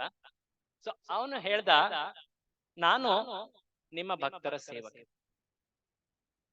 ನನ್ನ ಜೀವನದ ಉದ್ದೇಶ ನಿನ್ನ ಭಕ್ತರ ಸೇವೆಯನ್ನ ಮಾಡುವುದು ಮಾತ್ರ, ಅದೇ ನನ್ನ ಪರಿಚಯ. ನಾನು ರಾಜ, ಗಜಪತಿ ವಂಶದವನು, ಈ ಮಾತನ್ನ ಹೇಳಲೇ ಇಲ್ಲ. ಗೊತ್ತಿರಲಿಲ್ವಾ ಚೈತನ್ಯ ಮಹಾಪ್ರಭುಗೆ ಯಾರು ಏನು ಅಂತ? ಗೊತ್ತಿತ್ತು. ತೋರಿಸ್ತಾ ಇದ್ದಾರೆ ಚೈತನ್ಯ ಮಹಾಪ್ರಭು. ಚೈತನ್ಯ ಮಹಾಪ್ರಭು ಒಂದು ವಿಶೇಷವಾದ ಶ್ಲೋಕವನ್ನ ಪದೇ ಪದೇ ಹೇಳ್ತಾರೆ. ನಾಹಂ ವಿಪ್ರೋ ನ ಚ ನರಪತಿ ನಾಪಿ ವೈಶ್ಯೋ ನ ಶೂದ್ರೋ. ನಾನು ಬ್ರಾಹ್ಮಣನಲ್ಲ, ನಾನು ಕ್ಷತ್ರಿಯನಲ್ಲ, ನಾನು ವೈಶ್ಯನಲ್ಲ, ನಾನು ಶೂದ್ರನಲ್ಲ, ನಾನು ಬ್ರಹ್ಮಚಾರಿ ಅಲ್ಲ, ನಾನು ಗೃಹಸ್ಥನಲ್ಲ, ನಾನು ವಾಗ್ಭಸ್ತನಲ್ಲ, ಸನ್ಯಾಸಿ. ಕಿಂತು ಪ್ರೋದ್ಯನ್ ನಿಖಿಲ ಪರಮಾನಂದ ಪೂರ್ಣಾಮೃತಾಭ್ಯೇ. ಆದ್ರೆ ಯಾರು ನೀನು? ಗೋಪಿ ಭರ್ತು ಪದ ಕಮಲಯೋರ್ ದಾಸ ದಾಸಾನುದಾಸ. ಆ ಗೋಪಿ ಭರ್ತು, ಗೋಪಿಯರ ಭರಣೆ ಪೋಷಣೆ ಮಾಡುವಂತವನು ಗೋಪಿನಾಥ ಶ್ರೀಕೃಷ್ಣ ರಾಧಾ ವಿನೋದ್ಜಿ, ಅವರ ದಾಸರ ದಾಸರ ದಾಸ, ದಾಸ ದಾಸಾನುದಾಸ. ಚೈತನ್ಯ ಮಹಾಪ್ರಭು ಯಾವಾಗ್ಲೂ ಕೂಡ ತಮ್ಮನ್ನ ಖುದ್ದಾಗಿ ಈ ರೀತಿ ಹೇಳ್ಕೊಂಡು, ಸೊ ಈ ಭಾವದಲ್ಲಿದ್ದಾಗ ಭಗವಂತನ ಪ್ರಾಪ್ತಿ ತುಂಬಾ ಶೀಘ್ರವಾಗಿ. ನೋಡಿ, ಒಂದು ಲೀಲೆ, ಅದರಲ್ಲಿ ಎಷ್ಟೊಂದು ಮರ್ಮ ಇದೆ ಅಲ್ವಾ? ಸೊ ಈ ರೀತಿ ಅದಕ್ಕೆ ಚೈತನ್ಯ ಮಹಾಪ್ರಭುವಿನ ಜೀವನವನ್ನ ನಾವು ಎಷ್ಟು ಗಂಭೀರವಾಗಿ ಗಾಢವಾಗಿ ಅದನ್ನು ಪರಿಶೀಲಿಸಬೇಕು, ಅರ್ಥ ಮಾಡ್ಕೊಳ್ಬೇಕು. ಈ ರೀತಿ ಲೀಲೆಗಳನ್ನ ಅವರು ತೋರಿಸ್ತಾ ಆ ಪ್ರತಾಪರುದ್ರನ ಮೇಲೆ ಕರುಣೆಯನ್ನ ನೀಡ್ತಾರೆ. ಹೀಗೆ ರಥಯಾತ್ರೆ ಅನೇಕ ಪ್ರತಿ ವರ್ಷವೂ ಕೂಡ ಅದೇ ಸಂಭ್ರಮ, ಅದೇ ಉತ್ಸಾಹದಿಂದ ಅವರು ಮಾಡಿದ್ರು. ಎಲ್ಲಾ ಭಕ್ತರು ಆ ಬಂಗಾಳದ ನವದ್ವೀಪದಿಂದ ಬರ್ತಾ ಇದ್ರು ಚೈತನ್ಯ ಮಹಾಪ್ರಭುಗಳ ಜೊತೆ ಇರ್ಲಿಕ್ಕೆ ಅಂತ. ಅನೇಕ ತಿಂಗಳುಗಳ ಗಟ್ಲೆ ಅವರು ಚೈತನ್ಯ ಮಹಾಪ್ರಭು ಜೊತೆನೇ ಇರ್ತಾ ಇದ್ರು. ಚೈತನ್ಯ ಮಹಾಪ್ರಭು ಅವರನ್ನ ಇಲ್ಲ ಇಲ್ಲ ನೀವು ಹೋಗ್ಬೇಕು, ಅಲ್ಲಿ ನಿಮ್ಮ ವ್ಯವಸಾಯ, ಅಲ್ಲಿ ನಿಮ್ಮ ಎಲ್ಲ ಇದನ್ನ ನೋಡ್ಕೊಳ್ಬೇಕು ಅಂತ ಹೇಳಿ ಅವರನ್ನ ಬಲವಂತವಾಗಿ ಕಳಿಸ್ತಾ ಇದ್ರು. ಆದ್ರೆ ಮತ್ತೆ ಅವ್ರು ಬರ್ಲಿಕ್ಕೆ ಹಾತೊರಿತ ಮುಂದ. ಸೊ ಈ ರೀತಿಯಾಗಿ ಚೈತನ್ಯ ಮಹಾಪ್ರಭು ತಮ್ಮ ಭಕ್ತರೊಡನೆ ಆ ಭಕ್ತಿಯ ಆಸ್ವಾದನೆಯನ್ನ ತೋರಿಸ್ತಾರೆ ಕೊನೆಯ ಆ ವರ್ಷಗಳು. ಕೊನೆಯಲ್ಲಿ ಹೇಗಾಗ್ತದೆ ಅಂದ್ರೆ, ಚೈತನ್ಯ ಮಹಾಪ್ರಭು ತಮ್ಮ ತುಂಬಾ ನಿಕಟವಾದಂತಹ ಭಕ್ತರೊಡನೆ ಭಗವಂತನ ಶ್ರೀ ಕೃಷ್ಣನ ಅತಿ ರಹಸ್ಯಕರವಾದಂತಹ ಉನ್ನತವಾದಂತಹ ಲೀಲೆಗಳು, ಅವುಗಳನ್ನ ಚರ್ಚೆ ಮಾಡ್ತಾರೆ. ಈ ಚರ್ಚೆ ಆ ಚೈತನ್ಯ ಚರಿತಾಮೃತ ಅಂತ್ಯ ಲೀಲೆಯಲ್ಲಿ ಇದೆ, ತಾವು ಖುದ್ದಾಗಿ ಓದಬಹುದು. ಆ ಲೀಲಾ ಆಸ್ವಾದನೆಯಲ್ಲಿ, ಆ ಸ್ಮರಣೆಯಲ್ಲಿ ಅವರು ಎಷ್ಟು ಭಾವಪರವಶರಾಗ್ತಾರೆ. ಆ ಅವರ ಶರೀರದಲ್ಲಿ ಎಷ್ಟೊಂದು ವಿಕೃತಿಯನ್ನು ಕಾಣುತ್ತೆ. ಇದನ್ನು ಸಾಮಾನ್ಯ ರೂಪದಲ್ಲಿ ನೋಡಿದಾಗ ನಾವು ಅಪಾರ್ಥವನ್ನೇ ಮಾಡ್ಕೊಳ್ತೀವಿ. ಆದ್ರೆ ಇದನ್ನ ಗ್ರಂಥಗಳಲ್ಲಿ ಆಚಾರ್ಯರ ಮಾತಿನಲ್ಲಿ ನಾವು ತಿಳ್ಕೊಳ್ಳೋದು. ಕೊನೆಯಲ್ಲಿ ಆ ಪೂರ್ತಿ ಭಾವ ಪರವಶತೆಯಲ್ಲಿ ತಮ್ಮೆಲ್ಲ ಭಕ್ತರಿಗೆ ಅವರು ಕೊನೆಯ ಉಪದೇಶವನ್ನ ನೀಡ್ತಾರೆ. ಆ ಉಪದೇಶವೇ ನಮಗೆ ದೊರಕಿರುವಂತಹ ಶ್ರೀ ಶಿಕ್ಷಾಷ್ಟಕ, ಚೈತನ್ಯ ಶಿಕ್ಷಾಷ್ಟಕ. ಚೈತನ್ಯ ಮಹಾಪ್ರಭುಗಳು ಭಕ್ತಿಯ ಪರಮ ಭಾವ ಪರವಶ ಸ್ಥಿತಿ, ಅತಿ ಉನ್ನತವಾದಂತಹ ಭಕ್ತಿ ಆಸ್ವಾದನೆ ಮಾಡುವ ಸಮಯದಲ್ಲಿ ನೀಡಿದಂತಹ ಉಪದೇಶ ಯಾವುದದು? ಶಿಕ್ಷಾಷ್ಟಕ. ಚೈತನ್ಯ ಮಹಾಪ್ರಭುಗಳು ನೀಡಿದಂಥದ್ದು 8 ಪದ್ಯಗಳಿರುವಂತಹ ಇದು ಒಂದು ಪದ್ಯ, ಒಂದು ಸ್ತುತಿ ಅಷ್ಟಕ, ಶಿಕ್ಷಾ ಅಷ್ಟಕ. ಚೈತನ್ಯ ಮಹಾಪ್ರಭುಗಳು ಬರೆದಿರುವಂತಹ ಏಕಮೇವ ಒಂದು ಅಷ್ಟಕ. ಬೇರೆದ್ನೆಲ್ಲ ಅವರು ತಮ್ಮ ಭಕ್ತರಿಗೆ ಬೋಧನೆ ಮಾಡಿದ್ರು. ಆ ಭಕ್ತರು ಸಾಕಷ್ಟು ಗ್ರಂಥಗಳನ್ನು ಬರೆದಿದ್ದಾರೆ ಬಿಡಿ. ಗೋಸ್ವಾಮಿಗಳು, ಆಚಾರ್ಯರು, ನಂತರ ಶಿಲ ಪ್ರಭುಪಾದರು ಇದನ್ನೆಲ್ಲ ವಿಸ್ತಾರವಾಗಿ ಬರೆದಿದ್ದಾರೆ. ಆದ್ರೆ ಚೈತನ್ಯ ಮಹಾಪ್ರಭು ಖುದ್ದಾಗಿ ನೀಡಿದಂತಹದ್ದು, ಅವರೇ ಸಂಕಲನ ಮಾಡಿ ಅಥವಾ ಅವರೇ ರಚಿಸಿರುವಂತಹ ಒಂದು ಪದ್ಯ ಅಂದ್ರೆ ಅದು ಈ ಅಷ್ಟಕ, ಶಿಕ್ಷಾಷ್ಟಕ. ನಮಗೆಲ್ಲ ಶಿಕ್ಷಣ ನೀಡುವಂತ ಭಕ್ತಿಯಲ್ಲಿ ಶಿಕ್ಷಣ ಅಂದ್ರೆ ಅದು ಶಿಕ್ಷಾಷ್ಟಕ. ಶಿಲ ಪ್ರಭುಪಾದರು ಇದನ್ನ ಪ್ರತಿದಿನ ಇಸ್ಕಾನ್ ದೇವಸ್ಥಾನದಲ್ಲಿ ಹೇಳಬೇಕು ಅನ್ನೋ ಒಂದು ನಿಯಮವನ್ನು ಕೂಡ ಪ್ರಭುಪಾದರು ಎಲ್ಲರಿಗೂ ಅನುಷ್ಠಾನ ಮಾಡಿಕೊಟ್ಟಿದ್ದಾರೆ. ಸೊ ಇದರ ಬಗ್ಗೆ ಚರ್ಚೆ ತುಂಬಾ ವಿಸ್ತಾರವಾಗುತ್ತೆ. ಮೊದಲನೇ ಒಂದು ಶ್ಲೋಕವನ್ನ ಇಲ್ಲಿ ಮಾತ್ರ ಉಚ್ಚಾರ ಮಾಡೋಣ. ಇದ್ರ ಬಗ್ಗೆ ಆಗ್ಲೇ ಸಾಕಷ್ಟು ಲೆಕ್ಚರ್ಸ್ ಮುಂಚೆ ಮಾಡಿದ್ದಾರೆ. ಅದರ ಲಿಂಕ್ಸ್ ನಾವು ಗ್ರೂಪ್ ಅಲ್ಲಿ ಹಾಕ್ತಿವಿ, ನೀವು ನೋಡಿ. ಆದ್ರೆ ಮೊದಲ ಶ್ಲೋಕವನ್ನ ನಾವು ಅಟ್ಲೀಸ್ಟ್ ಪಠಣೆ ಮಾಡಿ ಈ ಚರ್ಚೆಯನ್ನ ನಾವು ಇಲ್ಲಿ ವಿರಾಮ ಮಾಡೋಣ. ಯಾಕಂದ್ರೆ ಚೈತನ್ಯ ಮಹಾಪ್ರಭುಗಳ ಲೀಲೆ ಅದೆಂದೂ ಕೂಡ ಮುಕ್ತಾಯ. ಇನ್ಫ್ಯಾಕ್ಟ್ ಚೈತನ್ಯ ಮಹಾಪ್ರಭುಗಳ ಲೀಲೆ ಈಗಲೂ ಕೂಡ ನಡೀತಾ ಇದೆ. ಪ್ರಭುಪಾದರು ಹೇಳ್ತಾ ಇದ್ರು, ಈಗಿನ ಇಸ್ಕಾನ್ ಸಂಸ್ಥೆಯಲ್ಲಿ ಆಗುವಂತಹ ಪ್ರತಿ ಪ್ರಚಾರ ಕಾರ್ಯವೂ ಅದು ಚೈತನ್ಯರ ಲೀಲೆ. ಚೈತನ್ಯ ಮಹಾಪ್ರಭುಗಳು ಅವರ ಭಕ್ತರ ಮೂಲಕ ಲೀಲೆಗಳನ್ನ ಮಾಡ್ತಾ ಇದ್ದಾರೆ. ಮುಂದೆ ಬರುವಂತಹ 5,000 ವರ್ಷಗಳು 10,000 ವರ್ಷಗಳು ಇವರ ಲೀಲೆ ನಡೀತಾನೆ ಇರುತ್ತೆ. ಈಗಲೂ ಕೂಡ ಭಕ್ತಿಯಲ್ಲಿ ಎಷ್ಟೊಂದು ನೀವು ಆ ಪರಿವರ್ತನೆಯನ್ನ ಕಾಣ್ತೀವಿ. ಯಾಕೆ? ಅದು ಅವರ ಕೃಪೆ ಈಗಲೂ ಕೂಡ ಹರಿತಾ ಇದೆ ಆ ಪರಂಪರೆಯಲ್ಲಿ. ಬನ್ನಿ ಒಂದ್ಸಲ ಈ ಸ್ತುತಿಯನ್ನ ಒಮ್ಮೆ ಪಠನೆ ಮಾಡಿ ಈ ಚರ್ಚೆಯನ್ನ ವಿರಾಮ ಮಾಡೋಣ. ನನ್ನಿಂದ ಹೇಳಿ. ಚೇತೋ ದರ್ಪಣ ಮಾರ್ಜನಂ ಭವಮಹಾ ತಾವಾಗ್ನಿ ನಿರ್ವಾಪಣಂ ಶ್ರೇಯ ಕೈರವ ಚಂದ್ರಿಕಾ ವಿತರಣಂ ವಿದ್ಯಾವಧೂ ಜೀವನಂ ಆನಂದಾಂಬುಧಿವರ್ಧನಂ ಪ್ರತಿಪದಂ ಪೂರ್ಣಾಮೃತಾಸ್ವಾದನಂ ಸರ್ವಾತ್ಮಸ್ನಪನಂ ಪರಂ ವಿಜಯತೆ ಶ್ರೀಕೃಷ್ಣ ಸಂಕೀರ್ತನಂ. ಭಗವಂತನ ಸಂಕೀರ್ತನೆಯ ಪ್ರಭಾವ ಏನು ಅನ್ನೋದನ್ನ, ಏನೇನು ಪರಿಣಾಮಗಳು ಒಬ್ಬ ವ್ಯಕ್ತಿಯ ಪ್ರಜ್ಞೆ ಅಥವಾ ಚಿತ್ತದಲ್ಲಿ ಆಗುತ್ತೆ ಅನ್ನೋದನ್ನ ಸುಮಾರು 9 ಪ್ರಭಾವಗಳನ್ನ ಇಲ್ಲಿ ಲಿಸ್ಟ್ ಮಾಡ್ತಾರೆ. 8-9 ಪ್ರಭಾವಗಳನ್ನ, ರಿಸಲ್ಟ್ಸ್ ಅದನ್ನ ಇದರಲ್ಲಿ ಹೇಳಿದ್ದಾರೆ. ಇದರ ಚರ್ಚೆ ತುಂಬಾನೇ ವಿಸ್ತಾರದಲ್ಲಿ ಆಗಿದೆ. ಸಾಕಷ್ಟು ಆಚಾರ್ಯರು ಇದನ್ನ ವರ್ಣಿಸಿದ್ದಾರೆ. ಅದರ ಲಿಂಕ್ಸ್ ನಿಮ್ಗೆ ನಾವು ಪ್ರೊವೈಡ್ ಮಾಡ್ತೀವಿ, ಅದನ್ನ ನೀವು ಮುಂದೆ ಕೇಳಿ. ಸೊ ಈ ರೀತಿಯಾಗಿ ಒಟ್ಟು 8 ಶ್ಲೋಕಗಳಿರುವಂತಹ ಶಿಕ್ಷಾಷ್ಟಕ.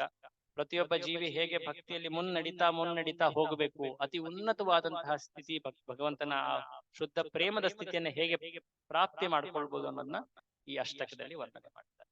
ಸೊ ಈ ರೀತಿಯಾಗಿ ಚೈತನ್ಯ ಮಹಾಪ್ರಭುಗಳ ಜೀವನ, ಅವರು ಈ ಪರಂಪರೆ ಬ್ರಹ್ಮ ಮಧ್ವ ಗೌಡಿಯ ಪರಂಪರೆಯಲ್ಲಿ ಬರುವಂತವ್ರು. ಆ ಪರಂಪರೆ ಪ್ರಾರಂಭವಾಗಿದ್ದು ಶ್ರೀಕೃಷ್ಣನಿಂದನೇ. ಶ್ರೀಕೃಷ್ಣ ಬ್ರಹ್ಮನಿಗೆ ಮೊದಲು ನೀಡಿದಂತಹ ಆ ಜ್ಞಾನ, ಅದೇ ಬ್ರಹ್ಮ ಪರಂಪರೆ. ಆ ಪರಂಪರೆಯಲ್ಲಿ ಬರುವವರು ಮಧ್ವಾಚಾರ್ಯರು. ಹಾಗಾಗಿ ಅದು ಬ್ರಹ್ಮ ಮಧ್ವ ಪರಂಪರೆ ಆಗಿದೆ. ಅದೇ ಪರಂಪರೆಯ ಒಂದು ಶಾಖೆಯಲ್ಲಿ ಚೈತನ್ಯ ಮಹಾಪ್ರಭುಗಳು ಪ್ರಕಟರಾಗ್ತಾರೆ. ಆಗ ಆ ಶಾಖೆ ಹೆಸರಾಗತ್ತೆ ಗೌಡೀಯ, ಬ್ರಹ್ಮ ಮಧ್ವ ಗೌಡೀಯ ಸಂಪ್ರದಾಯ. ಆ ಸಂಪ್ರದಾಯದಲ್ಲೇ ಇಸ್ಕಾನ್ ಸಂಸ್ಥೆ ಅಥವಾ ಶ್ರೀಲ ಪ್ರಭುಪಾದರ ಈ ಪ್ರಚಾರ ಕಾರ್ಯ ನಡೀತಾ ಇರೋದು. ಇದು ಅಧಿಕೃತವಾದಂತಹ ಒಂದು ಪರಂಪರೆಯ ಸಿದ್ಧಾಂತ ಅಥವಾ ತತ್ವ ಅಥವಾ ಈ ಪ್ರಕ್ರಿಯೆ. ಸೊ ಈ ಪರಂಪರೆಯಲ್ಲಿ ಯಾರೆಲ್ಲ ಆಚಾರ್ಯರು ಬರ್ತಾರೆ ಅನ್ನೋದು ವರ್ಣನೆ ಕೂಡ ಇದೆ. ಯಾವೊಂದು ಮಾತು ಕೂಡ ತಾವೇ ಖುದ್ದಾಗಿ ಮಾಡಿರುವಂತಹ ಮಾತಲ್ಲ, ಇದೆಲ್ಲವೂ ಕೂಡ ಶಾಸ್ತ್ರಬದ್ಧವಾದಂತಹ ಮಾತು. ಅದನ್ನ ಪ್ರಭುಪಾದರು ನೀಡ್ತಾ ಇದ್ದಾರೆ. ಸೊ ಈ ರೀತಿ ಚೈತನ್ಯ ಮಹಾಪ್ರಭುಗಳ ಜೀವನವನ್ನ ನಾವು ಇಲ್ಲಿವರೆಗೆ ಒಂದು ಬಹಳ ಸಂಕ್ಷಿಪ್ತ ಹೇಳ್ಬೇಕಂದ್ರೆ, ಆದ್ರೆ ಇದರ ಚರ್ಚೆ, ಇದರ ವರ್ಣನೆ ವಿವರವಾಗಿ ನಿಮಗೆ ಚೈತನ್ಯ ಚರಿತಾಮೃತ ಗ್ರಂಥದಲ್ಲಿ ಸಿಗುತ್ತೆ. ಅದಲ್ಲದೇನೆ ಒಂದು ಸಂಕ್ಷಿಪ್ತ ಚೈತನ್ಯ ಮಹಾಪ್ರಭುಗಳ ಜೀವನ ಚರಿತ್ರೆ ಅನ್ನೋ ಒಂದು ಪುಸ್ತಕ ಕೂಡ ಇದೆ. ದಯವಿಟ್ಟು ಆ ಸಂಕ್ಷಿಪ್ತವಾದಂತಹ ಸಣ್ಣ ಪುಸ್ತಕ ಅದನ್ನಾದ್ರೂ ನೀವು ಓದ್ಲಿಕ್ಕೆ ಪ್ರಯತ್ನ ಮಾಡಿ. ಈ ಚೈತನ್ಯ ಲೀಲೆ ಚರ್ಚೆಯ ವರ್ಣನೆಯಲ್ಲಿ ನಾವು ಖುದ್ದಾಗಿ ನಾನು ನಮ್ಮ ಗುರುಜನರ ಮಾತುಗಳನ್ನ ಇಲ್ಲಿ ಹೇಳಲಿಕ್ಕೆ ಪ್ರಯತ್ನ ಪಟ್ಟಿದ್ದೀನಿ. ಅದರೆಲ್ಲನೂ ತಪ್ಪಿದ್ರೆ ದಯವಿಟ್ಟು ನನ್ನ ದೋಷ ಅಂತ ಪರಿಗಣಿಸಿ. ಯಾವುದೇ ಒಂದು ಒಳ್ಳೆ ಮಾತಿದ್ರು ಕೂಡ ಅದೆಲ್ಲವೂ ಕೂಡ ಗುರುಗಳ ಮಾತು. ಸೊ ಈ ರೀತಿಯಾಗಿ ಚೈತನ್ಯ ಮಹಾಪ್ರಭುಗಳ ಬಗ್ಗೆ ಹೆಚ್ಚು ನೀವು ತಿಳ್ಕೊಳ್ಳುವಂತಹ ಪ್ರಯತ್ನವನ್ನ ಮುನ್ನಡೆಸ್ತಾ ಹೋಗಿ. ಸೊ ಈ ಚರ್ಚೆ ಸರಣಿನ ನಾವಿಲ್ಲಿ ಕಂಪ್ಲೀಟ್ ಮಾಡ್ತಾ ಇದ್ದೀವಿ. ಮುಂದಿನ ಚರ್ಚೆ ಅದು ಭೀಷ್ಮ ಸ್ತುತಿ. ಯಾಕೆಂದ್ರೆ ನಾವು ಹಿಂದೆ ಕುಂತಿ ಸ್ತುತಿಯಲ್ಲಿ ನಿಲ್ಸಿದ್ವಿ. ಅದಾದ ಮೇಲೆ ಈ ಪ್ರಸಂಗಗಳನ್ನ ತಗೊಂಡಿದ್ವಿ, ಚೈತನ್ಯ ಮಹಾಪ್ರಭು ಪ್ರಸಂಗ. ಮುಂದೆ ಚರ್ಚೆ ಆಗುವಂತದ್ದು ಭೀಷ್ಮ ಸ್ತುತಿ 2 ವಾರ ಆಗುತ್ತೆ. ಅದಾದ ಮೇಲೆ ರಾಮಚರಿತ್ರೆ ಇದೆ. ಸೊ ಜಸ್ಟ್ ಹೇಳಲಿಕ್ಕೆ ಅಂತ ನಿಮ್ಗೆ ಒಂದು ಇನ್ಫಾರ್ಮೇಶನ್ ಕೊಡ್ತಾ ಇದ್ವಿ. ಬೇರೆ ಬೇರೆ ಭಕ್ತರು ಬಂದು ವರ್ಣನೆಯನ್ನ ಮಾಡ್ತಾರೆ. ಸೊ ದಯವಿಟ್ಟು ಇದರಲ್ಲಿ ಭಾಗವಹಿಸ್ತಾ ಇರಿ, ಹೆಚ್ಚು ಇದರ ಲಾಭವನ್ನ ಪಡಿತಾ ಇರಿ. ಪುಸ್ತಕಗಳನ್ನ ಖರೀದಿ ಮಾಡಿ ಓದಿ ದಯವಿಟ್ಟು ಖುದ್ದಾಗಿ ಭಕ್ತರೊಡನೆ ಸಂಘವನ್ನ ಮಾಡ್ತಾರೆ. ಶ್ರೀ ಚೈತನ್ಯ ಮಹಾಪ್ರಭು ಕಿ ಜೈ, ಜಗದ್ಗುರು ಶ್ರೀಲ ಪ್ರಭುಪಾದ ಕಿ ಜೈ. ಏನಾದ್ರೂ ಟೀಕೆ ಅಥವಾ ಪ್ರಶ್ನೆ ಇದ್ರೆ ಕೇಳ್ಬೋದು. ಪ್ರಾರಂಭ ಮಾಡಿದ್ದು ಲೇಟ್ ಅನ್ಸುತ್ತಾ? ಹರೇ ಕೃಷ್ಣ. ಯಾರಾದ್ರೂ ಕ್ವಶನ್ಸ್ ಇದ್ರೆ ಕೇಳ್ಬೋದು, ಪರ್ಸನಲಿ.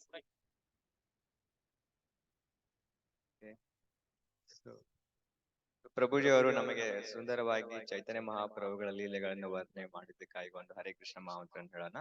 ಹರೇ ಕೃಷ್ಣ ಕೃಷ್ಣ ಕೃಷ್ಣ ಹರೇ ಹರೇ, ಹರೇ ರಾಮ ರಾಮ ರಾಮ ಹರೇ ಹರೇ. ಸೊ ನಾಳೆ ದೇವಸ್ಥಾನದಲ್ಲಿ ಒಂದು ಉತ್ಸವ ಇದೆ.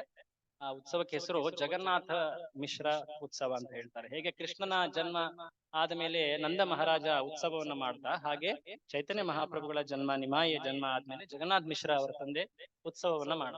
ಸೊ ಹಾಗಾಗಿ ನಾಳೆ ವಿಶೇಷವಾಗಿ ಪ್ರವಚನ ಇರುತ್ತೆ, ಕನ್ನಡ ಇಂಗ್ಲಿಷ್ ಎರಡರಲ್ಲೂ. ವಿಶೇಷವಾದ ನಾಟಕ ಕೂಡ ಇದೆ. ಚೈತನ್ಯ ಮಹಾಪ್ರಭುಗಳ ಒಂದು ಪ್ರಸಂಗ, ಜೀವನದ ಒಂದು ಪ್ರಸಂಗದ ಮೇಲೆ, ಮಹಾಪ್ರಕಾಶ್ ಲೀಲಾ ಆ ಪ್ರಸಂಗದ ಮೇಲೆ ಬನ್ನಿ ಬೆಳಿಗ್ಗೆ. ಅದನ್ನ ಕೂಡ ತಾವು ಪಾಲ್ಗೊಳ್ಳಿ ಅದರಲ್ಲಿ. ಹರೇ ಕೃಷ್ಣ. ಹರೇ ಕೃಷ್ಣ.